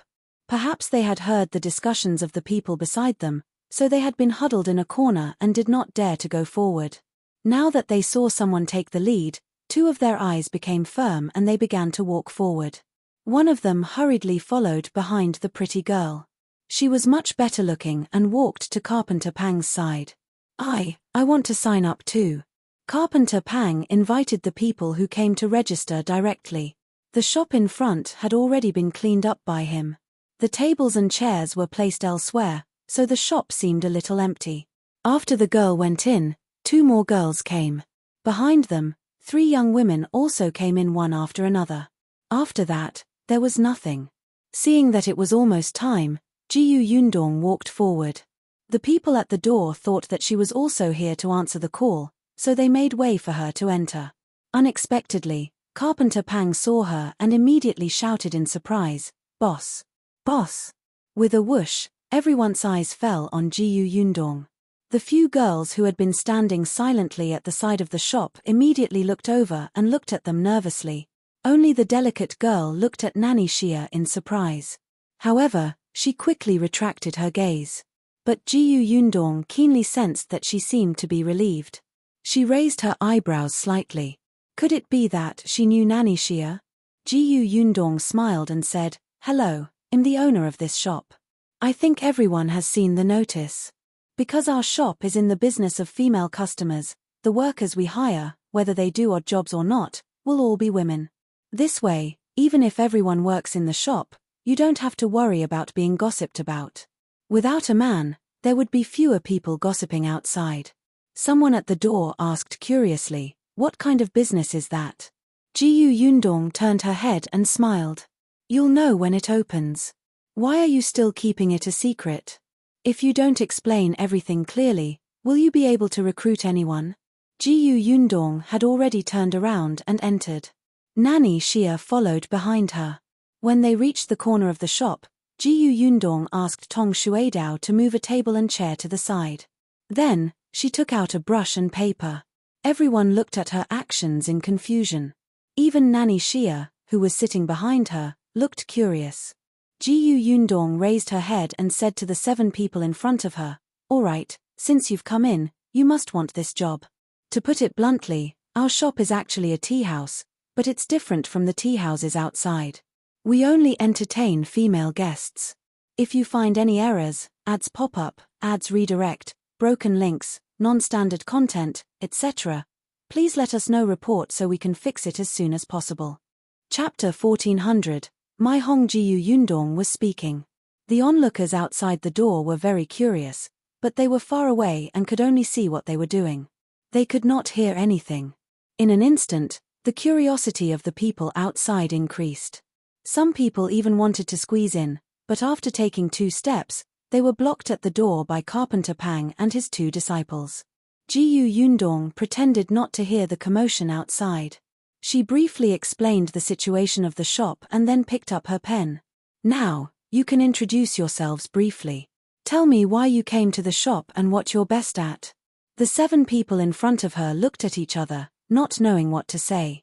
In the end, the delicate girl who was the first to enter stepped forward and said with a slightly calm expression, Boss, I'll go first. Okay. This girl's voice was quite pleasant and her words were smooth. My name is Mei Hong. I'm 26 years old this year and live at the entrance of South Bridge Alley. My family is poor and I have young siblings to take care of, so I came out to find work. I can endure hardships. I can serve tea and water very steadily.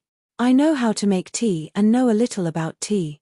There's no problem with being a shop assistant. Yundong raised her eyebrows. Her family was poor, but she knew how to drink tea. When she mentioned serving tea, could it be that she used to be a servant of some family? Yundong nodded and placed the piece of paper with her situation on the side. Then, she said, next. With the first one taking the lead, it was much easier for the second one to come up. My name is Wei Shouxiang. I'm 15 years old this year and live on Dafeng Street. I am also poor and really need this job. Boss, please accept me. I'll be very obedient and diligent. I can take any hardship. Yundong quickly raised her hand to interrupt her. What are you good at? Compared to Mei Hong, this girl seemed a little flustered. Wei Shouxiang was stunned. She lowered her voice and said softly, I know how to wash clothes and cook. I also know how to serve tea and water. I also know how to embroider and wipe the table. Yes, I wipe the table especially clean. Yundong nodded. I understand. Stand over there first. Next. When Wei Shouxiang heard her say this, she immediately felt a little dejected. She thought about what she had just said and then Mei Hong's words. She suddenly felt that there was no hope for her and regretted her performance just now. The next person to come out was the pretty girl. This girl was the second to enter the shop with Mei Hong. As soon as she stepped forward, a smile appeared on her face, instantly making people feel that this girl was very likable. With that smile, everybody felt the surrounding atmosphere lighten, and she was in a good mood. The girl took a deep breath and said, my name is Yingyu. I'm 14 years old this year and my family is in Jiufang Alley. My father has passed away, and my mother and I are the only ones in the family who rely on each other. All along, my mother has only taken on washing clothes outside. The weather has been cold these days, and my mother has frostbite on her hands. She fell ill and needs money to buy medicine. I saw that this place is recruiting female workers, so I came over to try. Yundong nodded as she listened. Yingyu continued, I know how to embroider. I also know how to take care of people. I also know how to wash clothes, cook, and tidy up the house. I've always been the one tidying up my house. Yundong knew what she was doing. Okay, next. The next one was a woman, about 27 or 28 years old. Although she was also nervous, she was much calmer once she spoke. If you find any errors, ads pop up, ads redirect, broken links, non-standard content, etc., please let us know report so we can fix it as soon as possible. Chapter 1401. Interview Method. I am Mrs. G, 27 years old this year. Yundong interrupted her. Just tell me your name. If they worked in a shop, she had to know their name. Otherwise, they would be called Mrs. Tang or Mrs. Zhong. Yundong felt a headache when she heard that. The woman quickly nodded. My name is Tang Lihua. I'm 27 years old this year and my family is also on Dafeng Street. My husband used to work to earn some money to live, but he fell some time ago and our family lost our income. I wanted to find some work. I know how to cook and clean the house. Yundong nodded. All right, I understand. Next. The people behind might have already prepared a script in their hearts. Now, their speech was much smoother. Yundong memorized everything and waited for everyone to register. Unexpectedly, Carpenter Pang brought 5 more girls. They must have seen it outside just now and mustered their courage to give it a try. Yundong also asked them to introduce themselves. Interestingly, one of them was a girl with the surname Ding.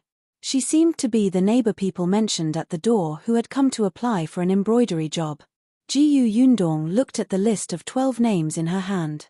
She thought for a moment and handed it to Nanny Xia behind her. Nanny, take a look.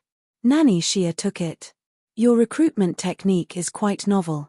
With that, she lowered her head and looked at it seriously. When Yundong saw this, the corners of her mouth curled up slightly. She felt that she had succeeded halfway. She turned around again and faced the girl opposite her. Which of you can read? Her notice said that it was best to be literate, but she did not expect everyone to be so. As expected, more than half of the people shook their heads. There was only Mei Hong, Zhong Yingyu, Miss Ding, and Miss Li forget it. It was already very rare for a girl to know a few words in this day and age. She should be content. Jiyu Yundong knew what was going on. She stood up and said, "Now, I want to see how you guys do your jobs." As she spoke, she said to them, "Follow me." The 12 of them looked at each other. Miss Mei Hong was the first to follow. Zhong Yingyu was second. Seeing this, the others followed her to the backyard. Jiyu Yundong brought them to the kitchen. The kitchen was already prepared. Although it was not completely tidied up or fully equipped, it was enough for the interview. 3 out of 12 people entered the house. Jiyu Yundong asked them to boil water. Then, she made tea and placed it on the table outside. It was a very simple thing. For these people in front of them, they might be used to it. This time, Jiyu Yundong specified which 3 people would go in first. Soon, the first batch of tea was boiled and brought out. Perhaps because they were too nervous, one of them suddenly tripped halfway through serving tea and knocked the cup over on the tray. Fortunately, she was quick-witted and managed to stabilize the tray in time. However, the hot tea still splashed out and burned the back of the girl's hand. Tong Shuidao immediately brought her to cold water. Jiyu Yundong gave her the ointment. The girl was about to cry. She felt that she had messed up. But Jiyu Yundong did not say anything and let the people behind continue. After everyone had tried it, Jiyu Yundong let everyone come to the shop in front again. Everyone looked at her, feeling very uneasy. Jiyu Yundong smiled and said, "All right, today's interview is over. I already know what to do. Everyone, go back first. If you find any errors, ads pop up, ads redirect, broken links, non-standard content, etc., please let us know report so we can fix it as soon as possible." Chapter 1402. I think highly of these two. As soon as Jiyu Yundong finished speaking, someone immediately asked, "Boss Jiyu, which of us passed?" "Those who pass, I'll post your names in the shop tomorrow." When everyone heard this, they were a little disappointed. In that case, were they still going to worry and be nervous for the entire day? Some people felt that their performance was very poor and were already in despair. Actually, this was also good. They did not have to watch the people around get hired. They could just come over tomorrow to ask. The 12 of them walked out one by one. There were still people waiting at the door. Seeing them come out, they immediately surrounded them. Jiyu Yundong looked up at the door. The others shook their heads and left. Only a lady and a woman were talking to everyone. Jiyu Yundong smiled. She took the list and crossed out their names. When the commotion outside stopped, Jiyu Yundong looked at Nanny Xia. "Nanny, what do you think?" Nanny Xia gave her a sidelong glance. "It's your shop that's hiring. Why are you asking me?" Jiyu Yundong nodded and spread out the list on the table in front of her. Then, she tapped on one of the names and said, "I think highly of this Mei Hong. She's steady and capable. Just as she said, she's very skilled and stable in serving tea. No matter who she's facing, she can quickly adjust her emotions. Her words are simple and straightforward. She doesn't drag her feet. She has a strong understanding and quick thinking." Nanny Xia had said not to hire her, but since Jiyu Yundong had spoken, she would still answer. "It's indeed not bad." Jiyu Yundong looked at her with a smile. "Nanny Xia is an old acquaintance of hers, right?" Nanny Xia was stunned and looked at her in surprise. "You?" When Mei Hong saw the nanny, she was stunned. Later, when Mei Hong spoke, the nanny's expression would become serious, and she could not help but pay more attention. Jiyu Yundong said, "I guess that Mei Hong should also be from the palace." "A palace maid?" When Nanny Xia looked at Jiyu Yundong again, her gaze was different. She had been immersed in the palace for many years. Putting everything else aside, it was not a problem for her to control her facial expression. Even if she had been out of the palace for a period of time, she would not be so relaxed that anyone could tell. The young lady in front of her was really surprising. Seeing that she was sizing her up, Jiyu Yundong straightened her back slightly. "How is it? Do you think him extremely smart and meticulous? Are you convinced by my charm and plan to be my female shopkeeper?" Nanny Xia was speechless. This girl was actually so thick-skinned. She couldn't help but laugh. She reached out and tapped her. Nanny Xia did not answer and only asked, "What about the others?" Yundong smiled contentedly.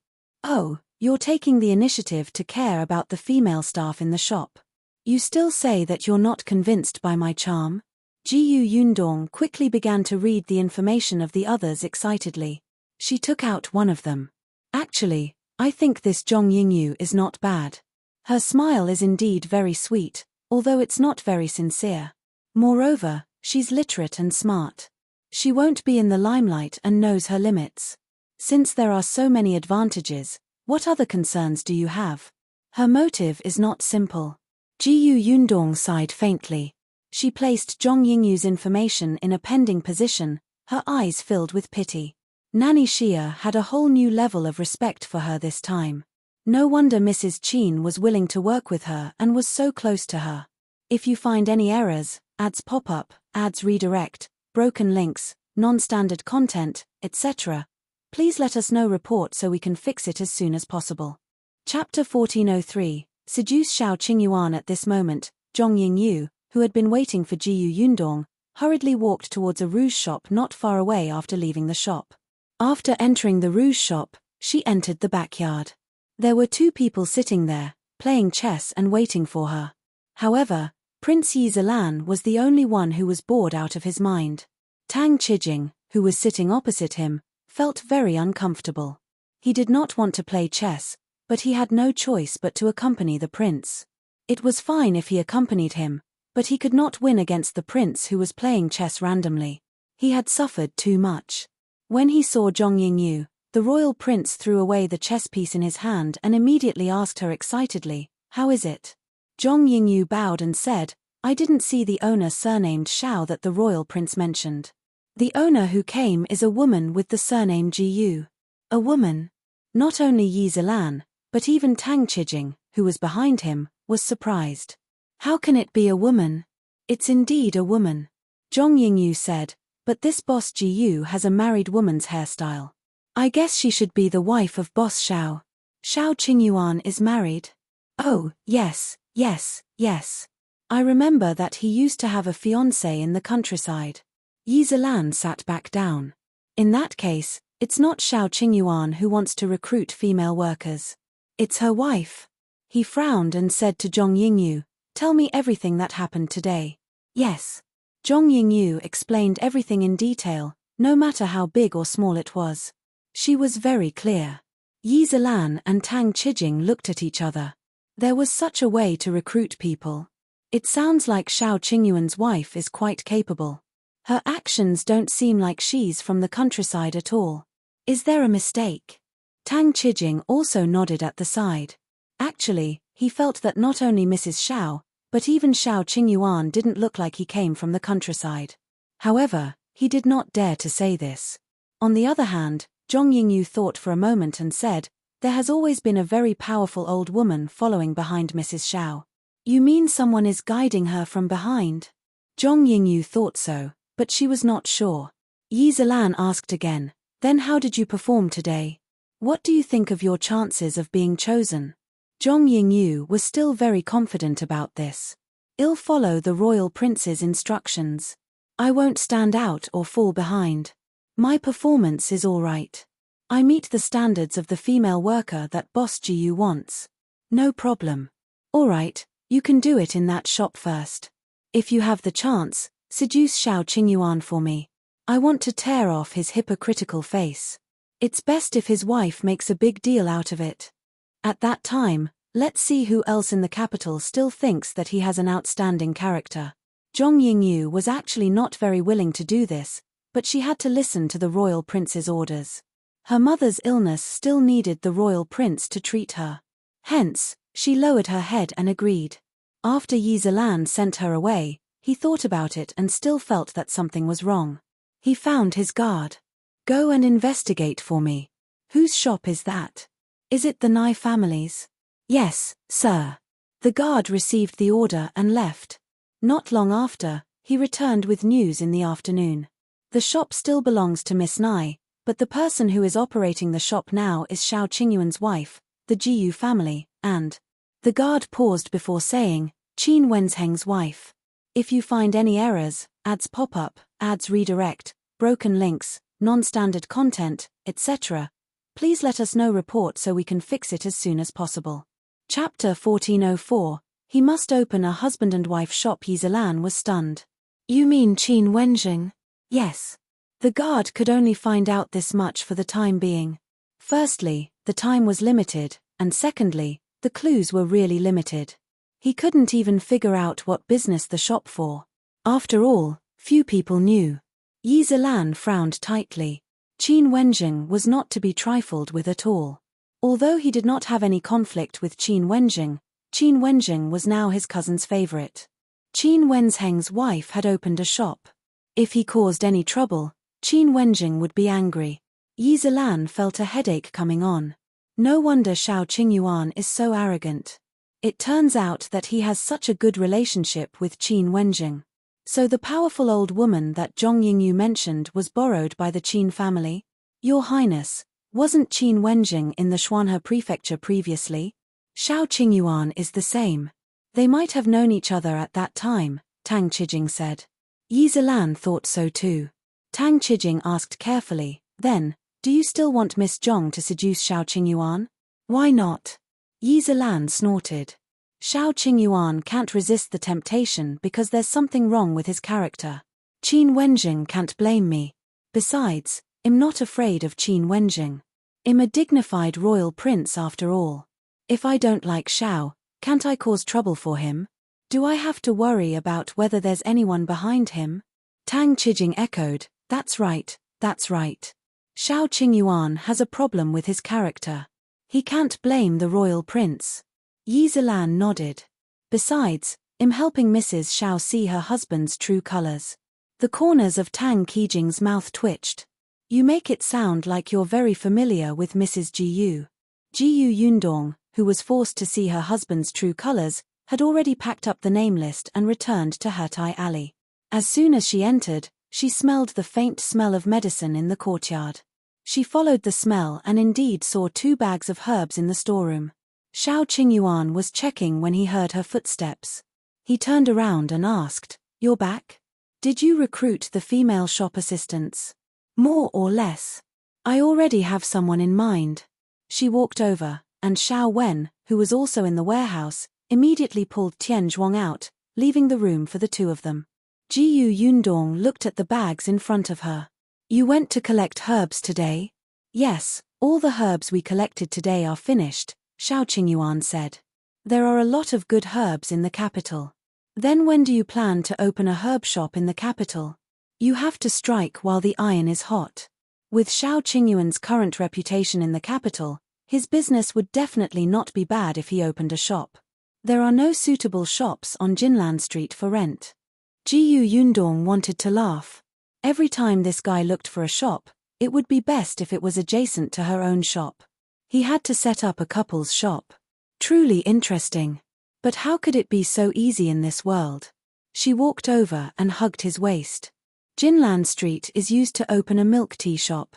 My future Gus wouldn't be opened there. You can find a medicinal shop first. Later, my Gus will open near your medicinal shop. Shao Qingyuan thought about it and agreed. Although he felt that Jinlan Street was not bad, it would be best if Gus opened there. This way, they would be able to promote each other and business would be better.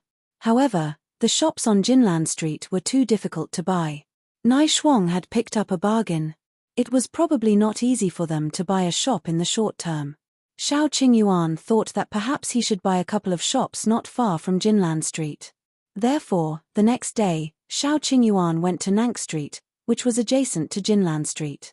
As for Jiyu Yundong, she carried the paper with the name list and went to the shop. If you find any errors, ads pop up, ads redirect, broken links, non-standard content, etc., please let us know report so we can fix it as soon as possible. Chapter 1405. The last place. As soon as she reached the entrance of the shop, she saw more people than yesterday. The moment Jiyu Yundong appeared, everyone silently looked at her. Not only the onlookers, but also the 12 women who came to apply for the job yesterday. There were also a few other women beside them. Jiyu Yundong raised her eyebrows and walked into the shop expressionlessly, followed by Nanny Xia and Tong Shuidao. As soon as she entered, the 12 people behind her followed. They looked a little nervous, and their hands were tightly clenched. Even Mei Hong, who had always been calm, was no exception. Jiyu Yundong had wanted to post the name list, but seeing that everyone was here, it was unnecessary to post it again. Since that was the case, she would announce it directly. Her gaze swept across the faces of the 12 people and finally landed on Mei Hong. Mei Hong was stunned. Her heart skipped a beat. She stared intently at Jiyu Yundong's mouth and heard her say her name. Mei Hong, you've been accepted. Mei Hong's eyes lit up. Although she was a little confused about the word accept, she still understood. She had been chosen. Mei Hong immediately took a step forward and said excitedly, "Thank you, boss. I'll do my best." Jiyu Yundong asked her to stand on the left first before looking at the next name. Tang Lihua. Tang Lihua was the 27-year-old woman. When she heard her name, she was stunned for a moment before she raised her head and looked at her nervously. Jiyu Yundong smiled. To the left. To the left. That was beside Mei Hong. Tang Lihua's eyes lit up. Thank you, boss. I will do a good job too." She was actually chosen. She couldn't believe it. She clearly didn't perform very well previously. At that time, she had thought for a long time but could not think of what she was good at. When she returned, she had already given up. She was just unwilling to give up today, so she came over early to wait. Actually, she was already thinking about what other work she could do. He did not expect her to be chosen. Tang Lihua lightly walked to Mei Hong's side. When the remaining people saw this, they couldn't help but feel more confident. If even Tang Lihua could be chosen, they definitely wouldn't have a problem. After all, in their impressions, they were better than Tang Lihua. Jiyu Yundong looked at the next person's name. Wei Shouxiang, to the left. Wei Shouxiang was stunned. Her face was filled with surprise. She had actually been chosen. She looked at Tang Lihua, who was already standing on the left. She and Tang Lihua lived on Dafeng Street, so they knew each other. When they returned home yesterday afternoon, the two of them had already given up hope. Unexpectedly, there was a silver lining. Jiyu Yundong lowered her head and read the next name. Ding Rujun, to the left. She was the daughter of the family that had thought that it was an embroidery job. Her performance yesterday was not bad. She was not outstanding, but she was not bad either. She was a steady person. Ding Rujun exhaled and stood beside Mei Hong. There were already 4 of them. Jiyu Yundong looked at the remaining people and said, "I'll only recruit 5 people this time. There's still one last spot." What? The rest of the people looked at her in shock. Their confident expressions just now were shattered by this sentence. They were filled with disbelief. Zhong Yingyu found it even harder to understand. How could this be? If you find any errors, ads pop up, ads redirect, broken links, non-standard content, etc., please let us know report so we can fix it as soon as possible. Chapter 1406. I won't hire a gossiper. Zhong Yingyu felt that her performance was better than the others. Although she could not compare to Mei Hong, she was only second to her. How could the boss have chosen Tang Lihua, but she was still nervously waiting for the last spot. This was not right. What criteria did Boss Jiyu use to select people? Jiyu Yundong swept her gaze across everyone's faces. At this moment, everyone regained their nervousness and held their breaths. After a moment, Jiyu Yundong finally fixed his gaze on her. Zhong Yingyu, on the left. Zhong Yingyu was stunned. Just now, she was still a little indignant and incomprehensible, but now that she suddenly heard her name, she could not react for a moment. It was only when Wei Shouxiang called out to her that she shuddered and quickly walked to the left. The remaining 7 people were all eliminated. Everyone looked at each other, feeling that it was a little unreal. Until Jiyu Yundong stood up and said, "All right, the 5 people that our shop wants to recruit this time are here. The others have also performed well, but we need limited manpower. I can only apologize." As soon as he finished speaking, someone suddenly reacted and shouted, "Wait, I'm not convinced." Jiyu Yundong looked up at the woman who spoke. The woman panicked for a moment, but she was quickly overwhelmed by anger. She shouted, "Why? Why can't we be chosen? Why can they be chosen? That Tang Lihua doesn't know anything and doesn't even dare to speak loudly. How can she be a female shop assistant like this? Does she dare to talk to customers? That's right, there's also that Wei Xiaoxiang. When she came out with the tea tray earlier, she couldn't even walk steadily and knocked over the teacup. How can someone like her be chosen? Who here doesn't do better than her? Could it be that the boss pities her because she was hurt?" Another girl echoed. Tang Lihua and Wei Xiaoxiang, who were mentioned, were a little angry. They wanted to refute, but they couldn't say anything. Actually, they were also very puzzled. With their performance, why did the boss choose them? Jiyu Yundong looked at the two people who were talking and smiled. "Do you want to know why they were chosen but you weren't?" The two of them heard Jiyu Yundong's cold voice and felt a little flustered. However, they still nodded. "Yes. Otherwise, we won't be convinced."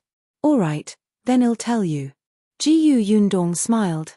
"To be honest, I only decided not to choose others after thinking about it repeatedly. But you were eliminated by me the moment you stepped out of the shop." The two of them were stunned and asked her in disbelief, "Why?" "Because you guys talk too much. When you left the shop yesterday, everyone else left with their heads lowered. Only you guys, facing the questions of the onlookers outside, told them almost everything that happened in the shop. I want to recruit workers, not gossipers." The two of them blushed. Gossipers? How could they be gossipy? They were extroverts. As employees, weren't they very enthusiastic about everyone? Moreover, the people outside had always wondered what improper business this shop was doing, so they were helping the shop clarify. They still had credit. In short, the two of them would never admit that they could not hide anything. If you find any errors, ads pop up, ads redirect, broken links, non-standard content, etc., please let us know report so we can fix it as soon as possible. Chapter 1407, What's the problem? The two of them wanted to retort, but Jiyu Yundong smiled and asked, "Do you think I'm wrong?" As she spoke, Tong Shuidao took a few steps forward and grabbed a thick table leg in her hand. Then, she easily raised it above her head. The two of them opened their mouths, and a trace of fear flashed across their faces. The thought of not letting others have an easy time was instantly slapped away. Causing trouble? That was impossible. Didn't they see that this young lady was not to be trifled with at such a young age? Satisfied, Jiyu Yundong looked at the rest. They looked at each other and did not dare to speak. After a while, someone said, "Boss Jiyu, then we'll leave first." "Yes." Jiyu Yundong nodded. The others pushed and left quickly. The remaining ones were the 5 people chosen by Jiyu Yundong. Jiyu Yundong looked at them and asked, "Is there a problem?" Mei Hong had no problem with Jiyu Yundong's choice. In fact, she had seen everyone's performance yesterday and more or less guessed the reason why they were chosen. Neither did Zhong Yingyu. The remaining 3 people looked at each other and thought for a moment before asking, We want to know why we were chosen." "It's very simple, because you work nimbly and cleanly. I want to recruit people who work. If you can do the work well, it's better than anything. It doesn't matter if you're timid. It doesn't matter if you don't dare to speak loudly. I'll arrange your work according to the situation." It wasn't just the front desk. Logistics also needed manpower. Tang Lihua was timid, but when she was boiling water yesterday, she carefully wiped the cup clean. After the cup was used up, she rinsed it twice and heated it with hot water before returning it to its original position. She was the only one who could do this. Jiyu Yundong had even asked her why she had used hot water to boil it.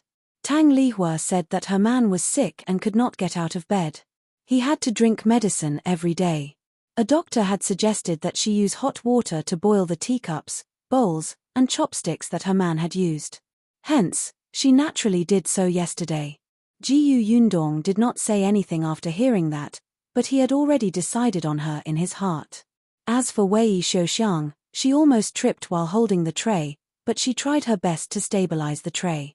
As a result, the teacup overturned, but the tea in the cup only splashed onto the back of her hand. The person standing beside her was not affected at all.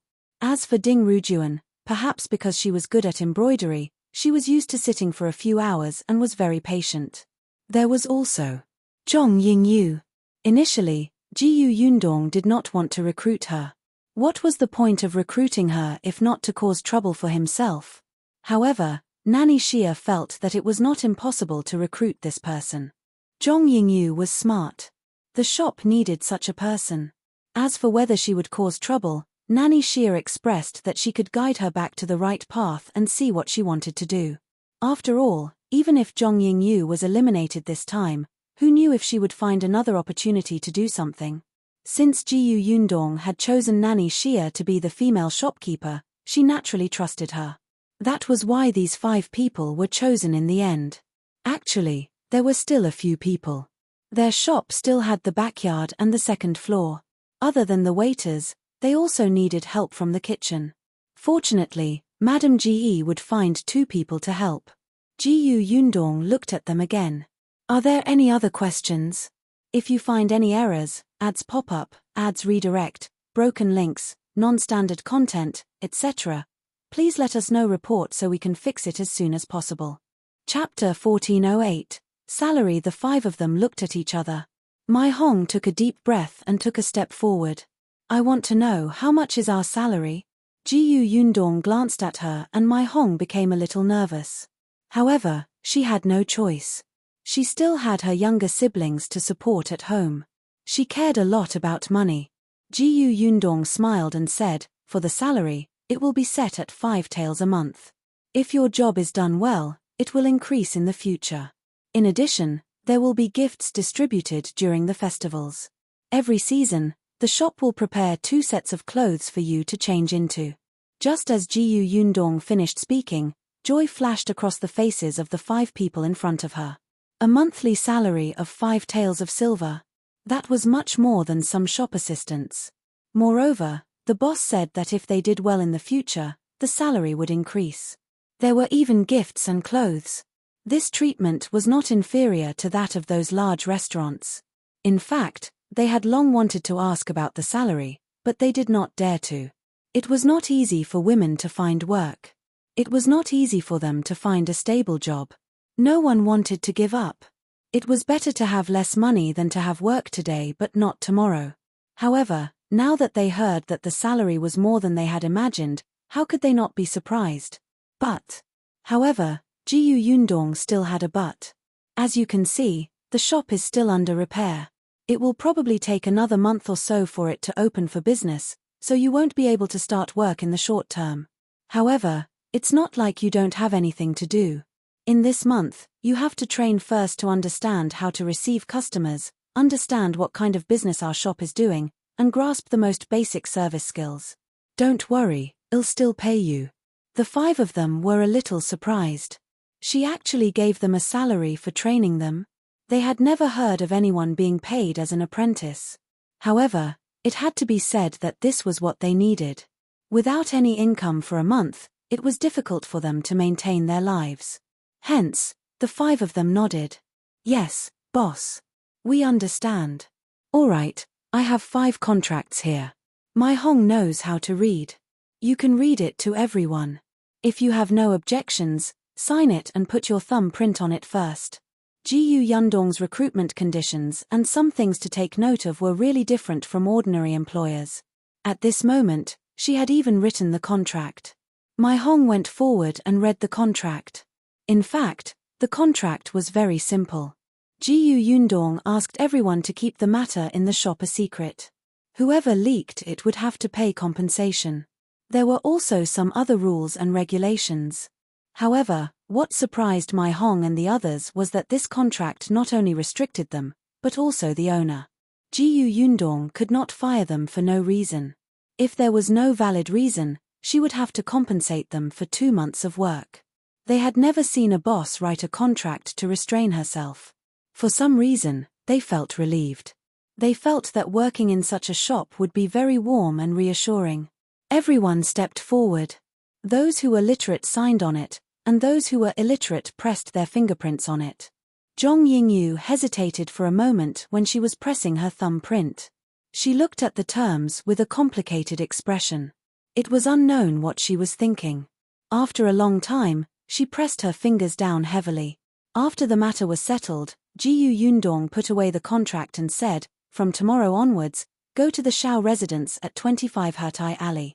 I will arrange for you to study." "Yes, boss." Yundong nodded and left with Nanny Xia and Tong Shuidao. "If you find any errors, ads pop up, ads redirect, broken links, non-standard content, etc., please let us know report so we can fix it as soon as possible." Chapter 1409, Sister-in-law You Wants to Go. The 5 people in the shop looked at each other. No one knew who laughed first, but the others couldn't help but smile. Mei Hong said, "In the future, we will work together in the shop.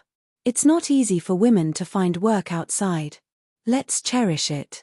As she spoke, she glanced at Zhong Yingyu. Zhong Yingyu did not notice that the others were still excited. When she heard this, she nodded heavily. After chatting for a while, they left the shop feeling relaxed and went home happily. Zhong Yingyu was the same. Her footsteps were hurried, but she still walked towards the rouge shop she had gone to yesterday. However, the moment she stepped into the rouge shop, she stopped in her tracks. She thought of what Yundong had said and the contract that was fair to both parties. She hesitated. After a while, she stepped through the door and said to the shopkeeper of the rouge shop, "Tell the royal prince that I've been chosen."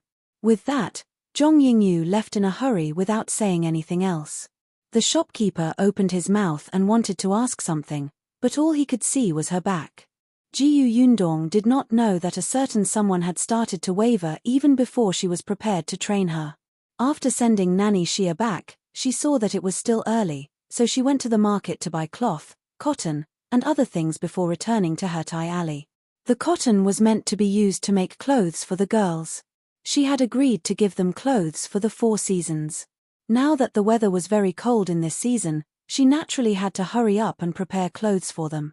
She also saw that their family conditions should not be very good. Although they were dressed cleanly and tried their best to face her in the best posture, their clothes were very thin. When they stood at the entrance of the shop, they were still trembling.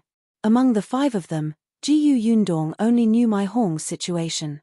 According to Nanny Xia, Mei Hong was indeed from the palace. When the late emperor was in power a few years ago, the number of palace maids in the palace increased greatly, to the point of overflowing. Later on, when the new emperor took the throne, he issued a series of measures, including the regulation of letting palace maids out of the palace. Mei Hong was 25 years old and was also among the palace maids released from the palace. She had previously served a noble who liked to drink tea, so Mei Hong had learned a little from him. No matter what, she had a skill. Nanny Xia thought that with her ability, she wouldn't end up like this. However, she had previously heard from her that there were young siblings in the family.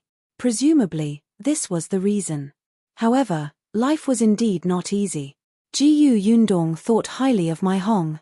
She might become a store manager or something in the future. The capital was so big, and there were so many wives of aristocratic families. She could totally open a second one. Yundong felt that her idea was feasible. Now that she had recruited someone today, her mood improved. Unexpectedly, just as she was about to enter with many bags, she suddenly saw Mrs. Yu coming over with a vexed expression. Yundong asked curiously, "What happened to sister-in-law Yu?" When Mrs. Yu saw her, she immediately ran over and asked, "Sister Yundong, do you know that there's a shop on Jinlan Street that recruits female workers?" Yundong: "I think so." "Why?" Mrs. Yu was even more vexed. "Ayo, I didn't go out yesterday and missed this matter. I originally wanted to ask if they wanted me. I'm a diligent person, but I just went over and they've already finished recruiting. If you find any errors, ads pop up, ads redirect, broken links, non-standard content, etc., please let us know report so we can fix it as soon as possible." Chapter 1410, Nanny Xia expresses her suspicion. The corners of Yundong's mouth twitched. She let Tong Shuidao carry the things into the courtyard. She turned around and looked Mrs. Yu up and down.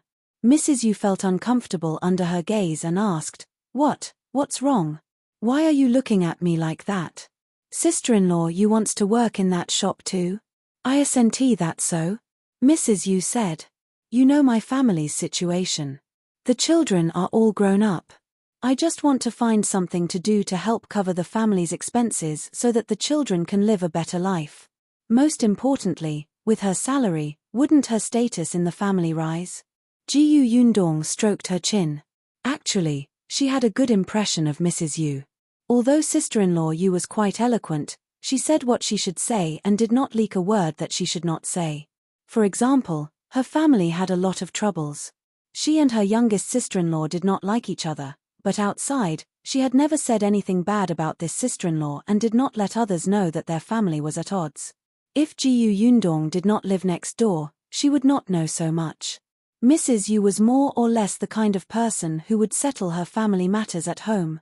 When facing outsiders, the family should be united against outsiders. Jiyu Yundong felt that she was actually a very perceptive person with an outgoing personality. She was really diligent. Anyway, every time Jiyu Yundong saw her, Mrs. Yu would be working. Even if she came to talk to Jiyu Yundong, she would be sewing with a basket. Now that sister-in-law Yu had taken the initiative to say that she wanted to find work in a shop, Jiyu Yundong was quite happy. Hence, she smiled and said to Mrs. Yu, "Sister-in-law, if you really want to go to that shop to be a female shop assistant, come to my house at 7 in the morning tomorrow." Sister-in-law Yu was stunned for a moment, but she quickly reacted. She looked at Jiyu Yundong excitedly. "Sister Yundong, do you have connections? You can let me enter that shop to be a shop assistant. Don't worry, don't worry. Introduce me. I promise not to embarrass you.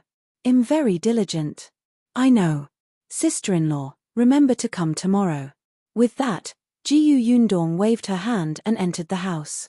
Sister-in-law Yu nodded repeatedly and was so excited that she wanted to cry out. However, when she thought of her troublesome sister-in-law at home, she immediately pulled a long face and walked in dejectedly.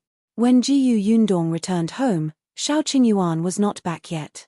He should still be looking for a shop. With a few more servants in the house, Jiyu Yundong did not have to worry about food.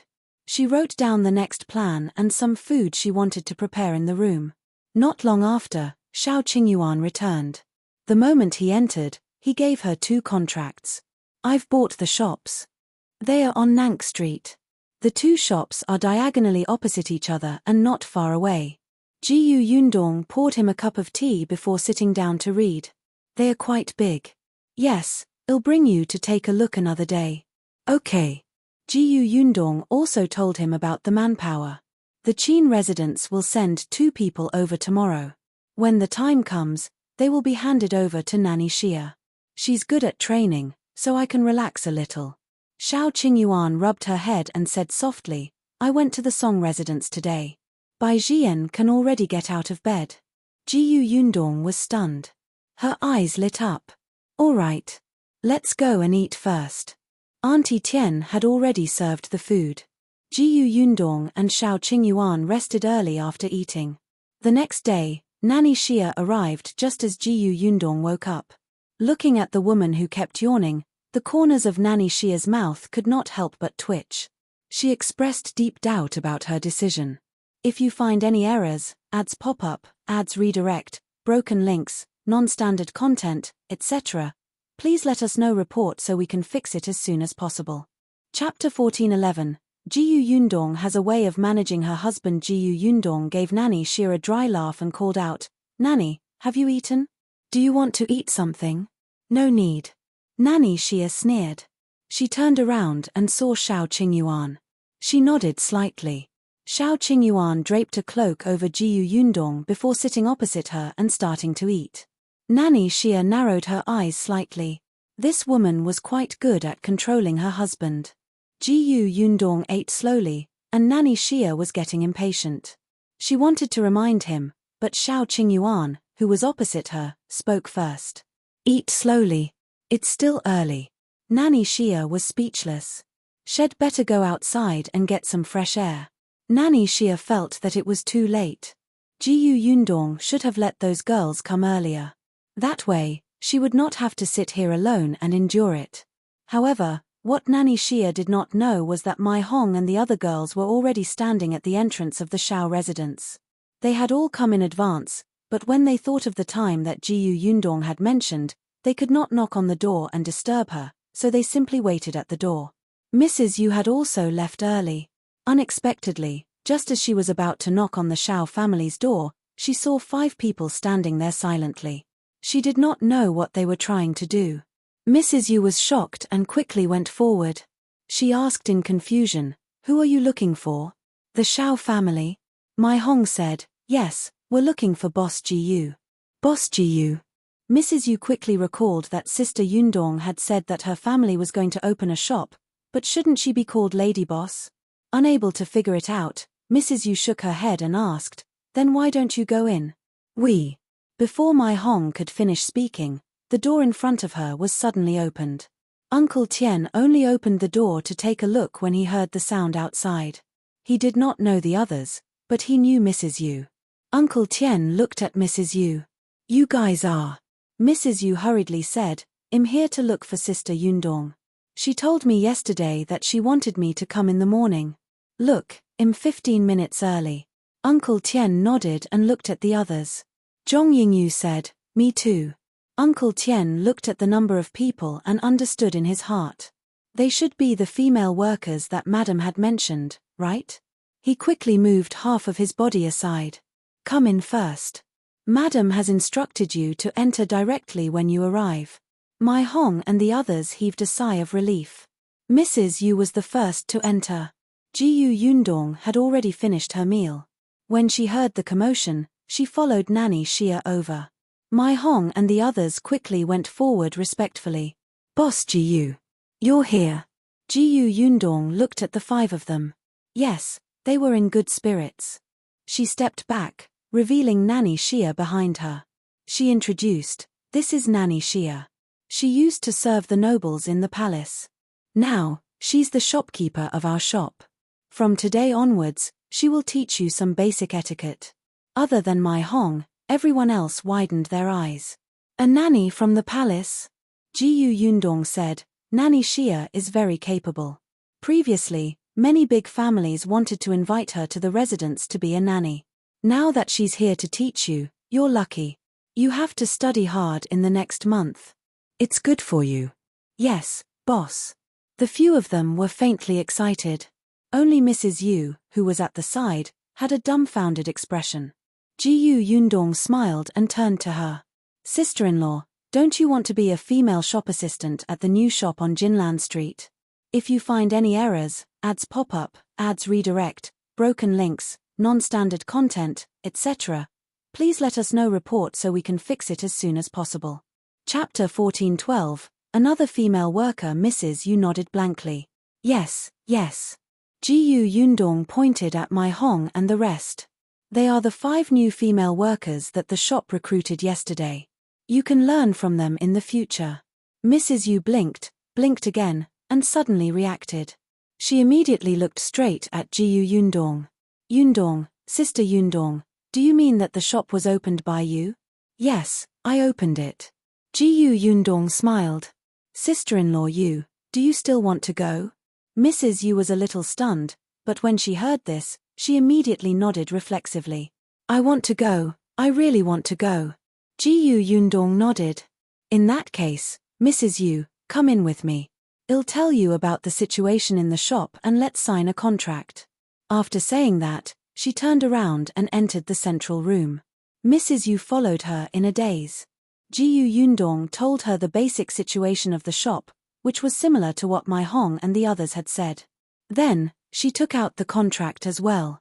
Mrs. Yu could not read much, so Yundong read the contents of the contract. Mrs. Yu understood, but it was precisely because she understood that she was surprised. "Sister Yundong, you'll be at a disadvantage with this contract. Is there a reason for you to compensate if you want to fire the workers?" Yundong could not help but laugh. "I know what I'm doing. If sister-in-law Yu thinks that there's no problem, you can put your thumbprint here. However, should sister-in-law Yu go back and discuss with her family? No need. I've already spoken to my husband.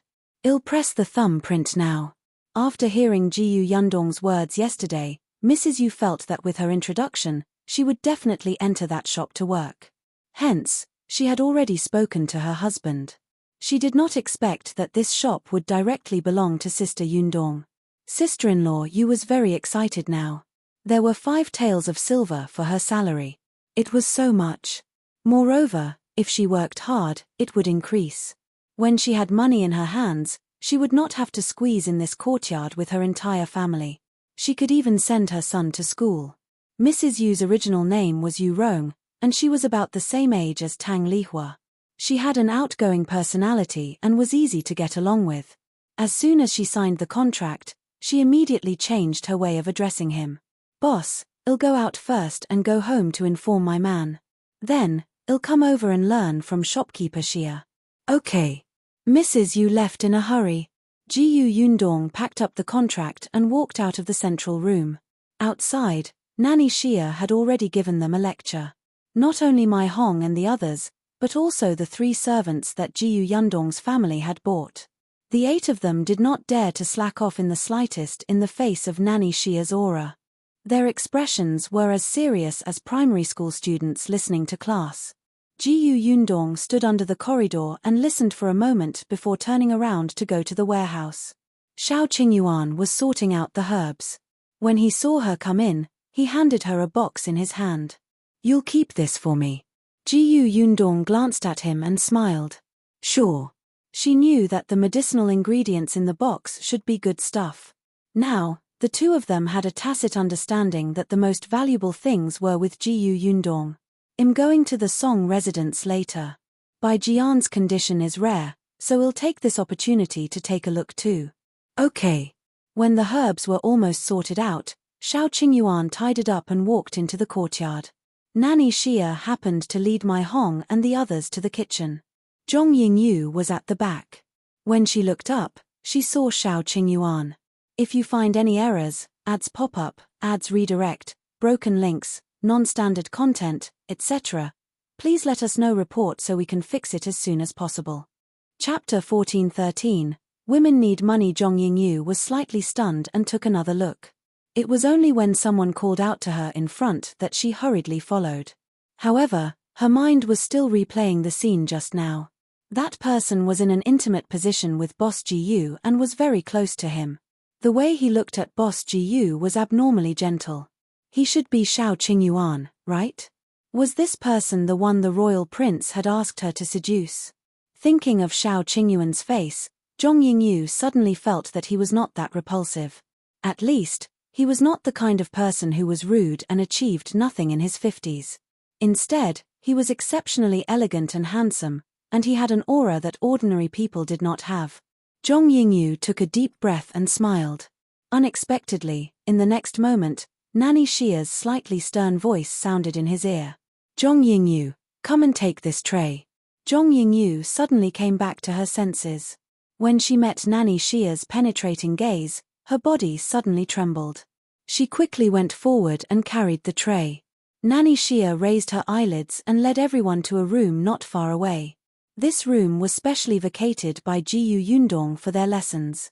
At this moment, Mei Hong and the others followed Nanny Xia into the room with trays, cups, rags, water, and brooms. On the other side, Jiyu Yundong sent Shao Qingyuan out.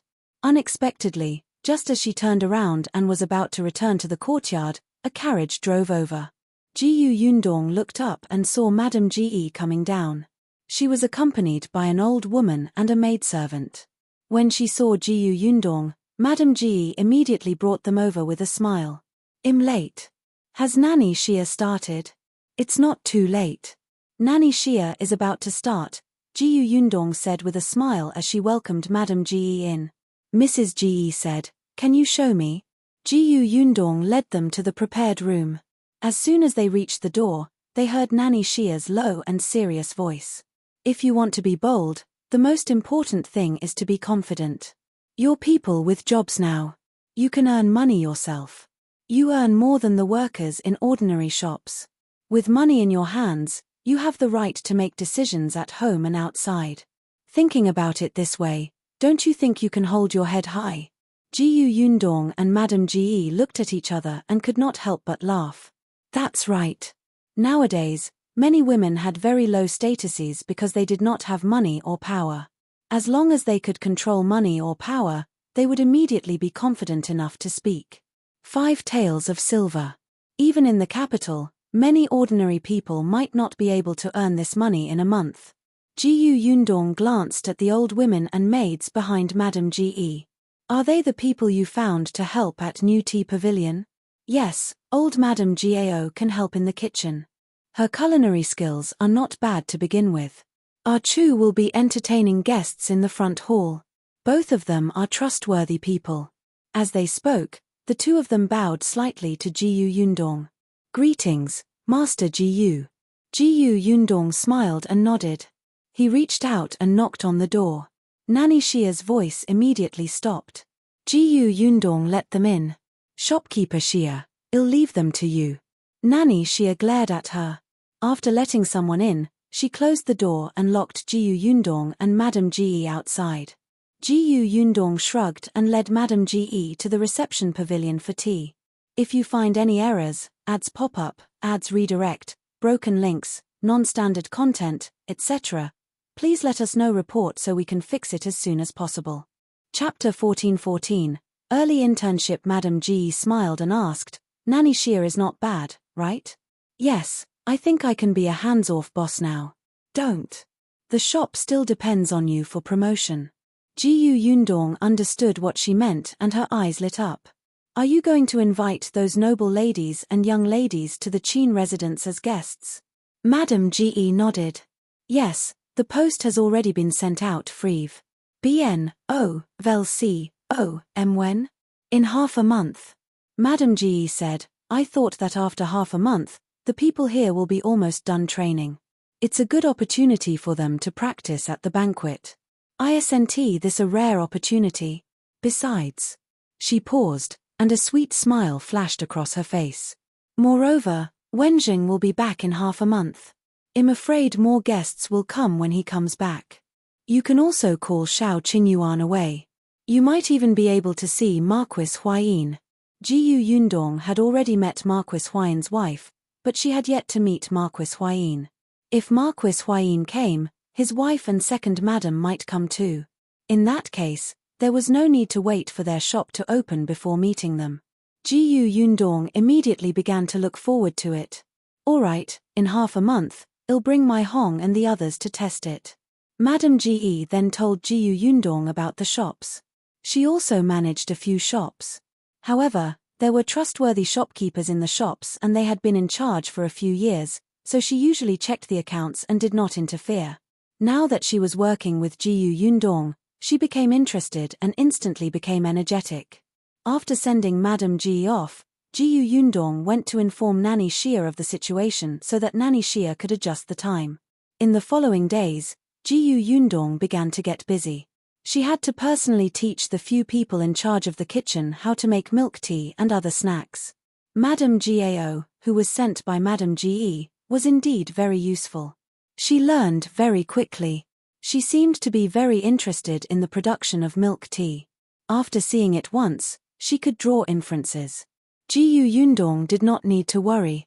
Then, it was time to reserve the ingredients. Madame Ge went to buy the milk. There were also some flower tea. When Shao Qingyuan was collecting herbs, he even bought them for her. Furthermore, the quality was very high. Yundong would visit the shop from time to time. Although Carpenter Pang was meticulous, most of the shop had been renovated over the past few days. Carpenter Pang was very happy because Yundong had said that after the shop in New Tea Pavilion was installed, there were 2 other shops that she wanted to ask for his help in renovating. Initially, he thought that there would be no business in the winter. He did not expect a few big orders to come the moment he arrived. These 3 shops were completely worth Carpenter Pang's salary for more than a year. He felt that he could repair the house properly after the new year and make 2 sets of warm clothes for his 2 disciples. Half a month later, it was finally time for the Qin family's banquet. The day before the banquet, Yundong went to the classroom early in the morning and said to the 11 people who were no longer the same as half a month ago, everyone has been following Nanny Xia for so many days. I think you should know enough. The shop hasn't opened yet, but there will be a banquet in the Qin residence tomorrow. At that time, the banquet will mainly be filled with milk tea and snacks sold by our shop to entertain the madams and young ladies attending the banquet. This is an opportunity to show the results of your half a month of training. I will bring you to the Qin residence tomorrow. I hope that everyone will perform well. If you find any errors, ads pop up, ads redirect, broken links, non-standard content, etc., please let us know report so we can fix it as soon as possible. Chapter 14-15. She was instigated by someone. As soon as he finished speaking, everyone present was stunned. This had never been mentioned before. Why did she suddenly say that they were going to the Qin residence to entertain guests? All of them immediately became nervous. Mei Hong was fine. She was originally serving nobles in the palace. She had even seen the emperor and empress, so she was naturally not afraid. Old Madame Gao and Ah Chu had originally been serving the Qin residence. They knew the Qin residence better than anyone present, so they were not worried. As for Madame Ju and the other two servants in Yundong's residence, although they were nervous, their main venue was in the kitchen, so they felt more at ease. The remaining people's palms were sweating. Nanny Xia's mouth twitched when she saw this. She shouted, "Have you forgotten what I told you on the first day? What's there to be afraid of? You're just serving tea and water. Didn't you all perform very well in front of me previously? It's the same tomorrow." Furthermore, Nanny Xia glanced at Yundong. With Boss Jiu around, there's nothing for you to worry about. Even if you offend a noble, she will take care of you. Yundong was speechless. Nanny Xia, even if you're giving them courage, they don't have to dig a hole for me to jump into. I'm just a weak, helpless, and pitiful woman. I don't dare to offend so many people. However, Nanny Xia was encouraging everyone, so she obediently shut her mouth. However, from the corner of his eye, she still saw a strange expression on someone's face. Zhong Yingyu was different from sister-in-law Yu. She had interacted with the royal prince, Yi Zilan, so she more or less knew about that class of people. She knew that with Yundong's status, it was impossible for her to protect them. Therefore, she was not encouraged by Nanny Xia at all. Instead, she was even more worried and afraid because she knew Yundong's identity. No, that wasn't right. She still had the royal prince. Yundong raised her eyebrows. After half a month of observation, she more or less knew Zhong Yingyu's motive. Over the past few days, Zhong Yingyu had been wanting to go to the front courtyard. She wanted to see Shao Qingyuan. However, Shao Qingyuan was not at home most of the time. Even if he was, he would not come to the classroom here. Yundong had originally wanted to chase Zhong Yingyu out after seeing her motive. This girl could have other motives, but she could not covet her man. However, just as she was about to take action, Nanny Xia told her that Zhong Yingyu should have been instigated by someone. Instigated by someone. For some reason, Yundong thought of the Kui family. She did not have many enemies, and Kui Lan was one of them. Her love for Shao Qingyuan had turned into hatred. It was possible that she would find another person to seduce Shao Qingyuan. However, it was strange that Zhong Yingyu had not contacted anyone for the past half a month. Kui Lan, who had been engaged since a few days ago, seemed to have forgotten about them. Yundong was confused, especially after Zhong Yingyu failed to meet Shao Qingyuan twice. She began to learn from Nanny Xia seriously. This person was crazy. Yundong exhaled and turned to leave. Freu. No. Vel. The remaining people immediately surrounded Nanny Xia and began to ask about what they needed to pay attention to tomorrow. Before they left at night, Yundong asked Tong Shuidao to bring a large basket over. Everyone looked at each other in confusion. Unexpectedly, Yundong bent down and took out a cotton shirt from the basket. She looked at everyone. When I signed the contract, I said that everyone would have 2 sets of clothes every season when they work in the shop. If you find any errors, ads pop up, ads redirect, broken links, non-standard content, etc., please let us know report so we can fix it as soon as possible. Chapter 14-16. Cotton clothes. Everyone was elated when they heard this. They looked at the cotton shirt in Yundong's hand in anticipation and disbelief. Initially, They thought that they would only have clothes when they officially started work. They did not expect to have them now. Yundong had given them the measurements on the first day of their arrival. The cotton clothes were made by a woman and her daughter from a nearby family who specialized in mending clothes for others. They had completed them in the past 10 days. However, there was only one set for the time being. It was enough to wear now. Yundong asked them to continue making the second set. When the shop opened, they could take it and change it. She looked at the label on the shirt and began to call out, "Mei Hong." Mei Hong hurried forward. Yundong handed her the clothes. "Try it inside." "Yes." Mei Hong took the clothes into the house and came out in a short while. Everyone's eyes lit up when they saw this. Not to mention anything else, the style was very novel. They were also wearing cotton clothes. Although the clothes were thin, their upper bodies were bloated. Most of the styles were similar, and the most important thing was to keep warm. They also had to wear too thin clothes under the cotton clothes, making them look really ugly. However, Mei Hong's cotton clothes were light green now. She looked even more elegant. Coupled with her slightly raised high collar and tight waist, her back was straight. She looked young and beautiful. The cotton clothes that Yundong had given them were made according to their sizes. Nowadays, many people would deliberately make larger clothes. However, the female staff of New Tea Pavilion gave people the impression that they had to be energetic, nimble, and clean. Clothes that fit them were very important. Yundong was very satisfied with what Mei Hong was wearing. She picked up the next item. "You Rong." Mrs. Yu quickly went forward and touched the clothes lovingly. Not only did the clothes look good, but the material was also good. It was very thick to the touch. She did not need to wear it to know that it would definitely be very warm. Mrs. Yu had a child at home, so she would usually think of putting on new clothes for the child. However, in the past half a month, Nanny Xia had also mentioned that these clothes represented the shop's reputation. If they were dirty, it would affect the shop's reputation. If the shop's reputation fell because of this and was criticized, she would be fined. In serious cases, she might even lose her job.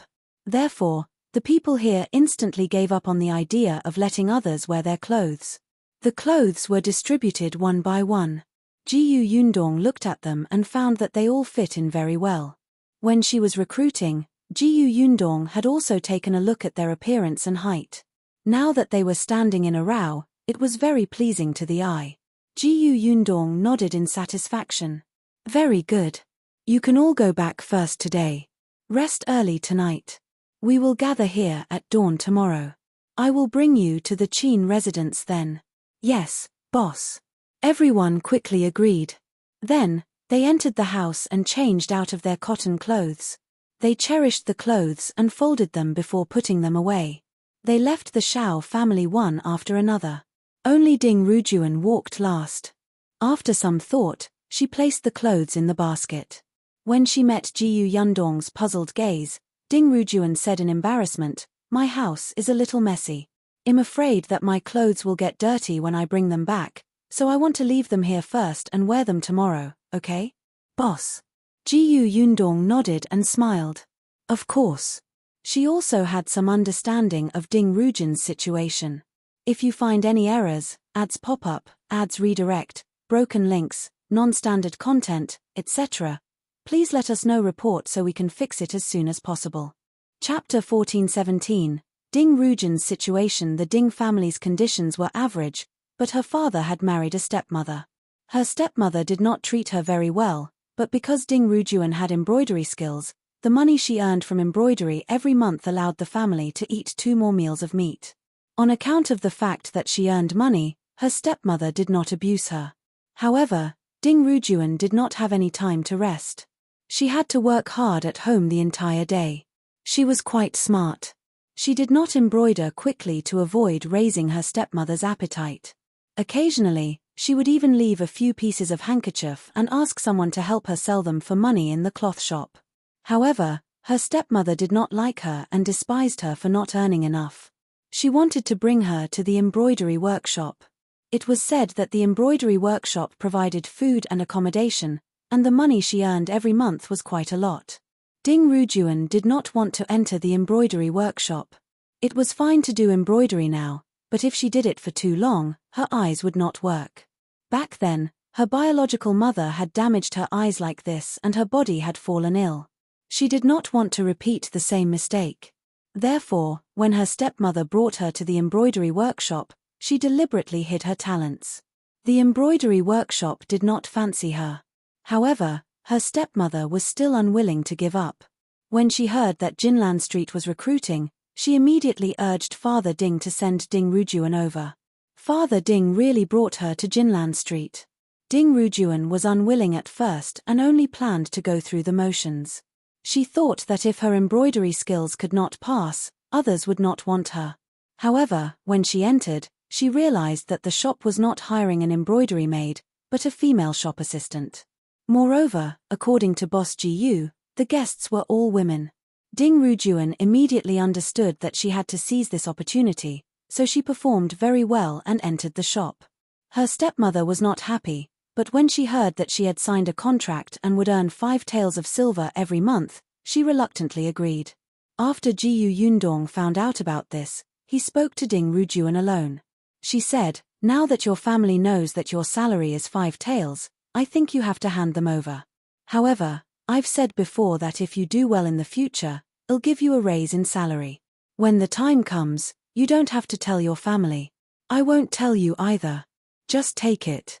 Ding Rujun was stunned for a moment when she heard that. Then, she became slightly excited. Her eyes lit up as she looked at Jiyu Yundong gratefully. Therefore, this time, Ding Rujun also proposed to keep the clothes in the Shao family for safekeeping. She was worried that her stepmother would take it away after she took it back. Jiyu Yundong agreed and Ding Rujun left. The next day, as expected, everyone arrived early in the morning. Jiyu Yundong rented 2 carriages to send everyone over. Nanny Xia led them in through the back door of the Qin family. She went to see Wenzheng with Shao Qingyuan. Wenzheng had just returned the day before yesterday. When he found out that Jiyu Yundong and Shao Qingyuan were coming over, he waited in the study with a straight face early in the morning. However, after waiting for a long time, no one came. Wenzheng was a little tired from waiting. He couldn't help but open the study door and go out to take a look. Then, he heard a familiar voice laughing under the corridor. "Is that so? In that case, you know a lot of words. Speaking of which, your Mr. Qin used to be a teacher. Not to mention anything else, has very experienced in teaching. If you learn more from him, you might even be able to become an elementary scholar.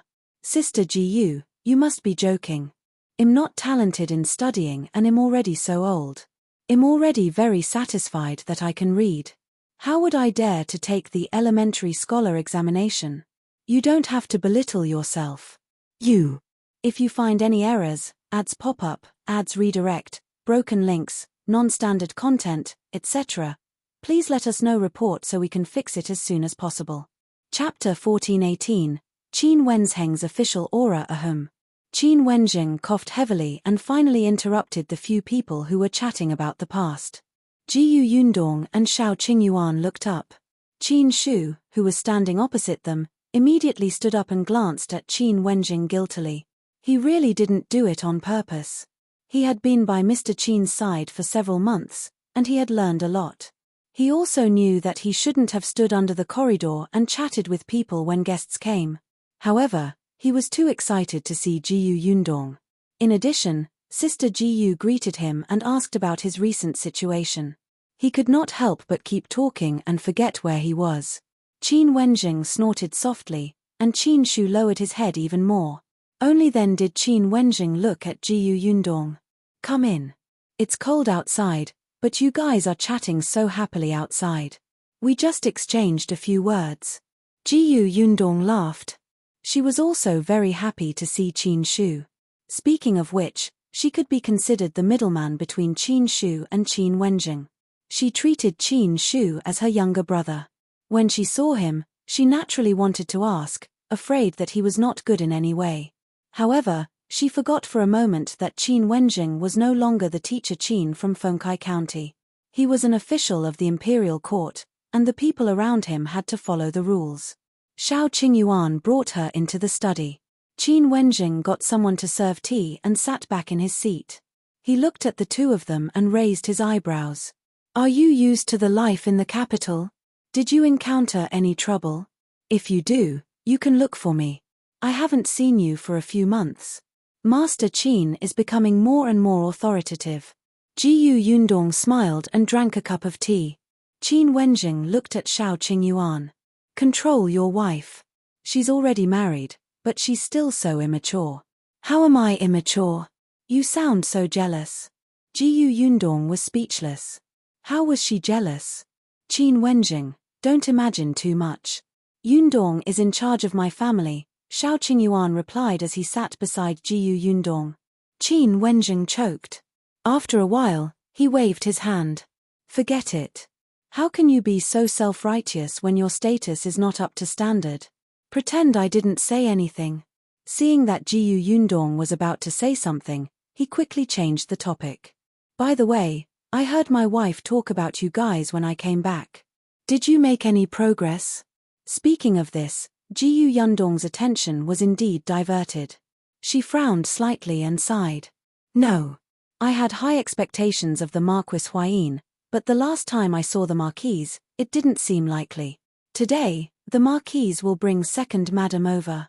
I wonder if she has gained anything. Wenzheng lowered his eyes and said, I heard that Shao Qingyuan's parents are a match made in heaven. They are both very good-looking, right? Yundong nodded. Marquis Huayin and his brother are indeed handsome.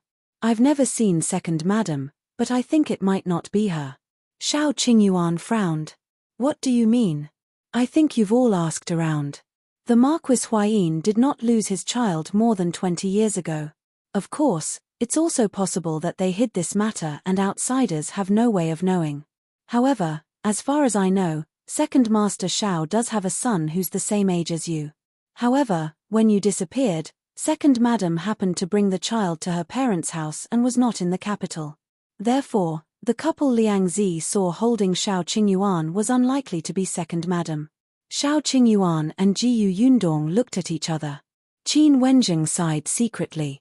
How could it be so easy to find out something that had happened for more than 20 years? If you find any errors, ads pop up, ads redirect, broken links, non-standard content, etc., please let us know report so we can fix it as soon as possible.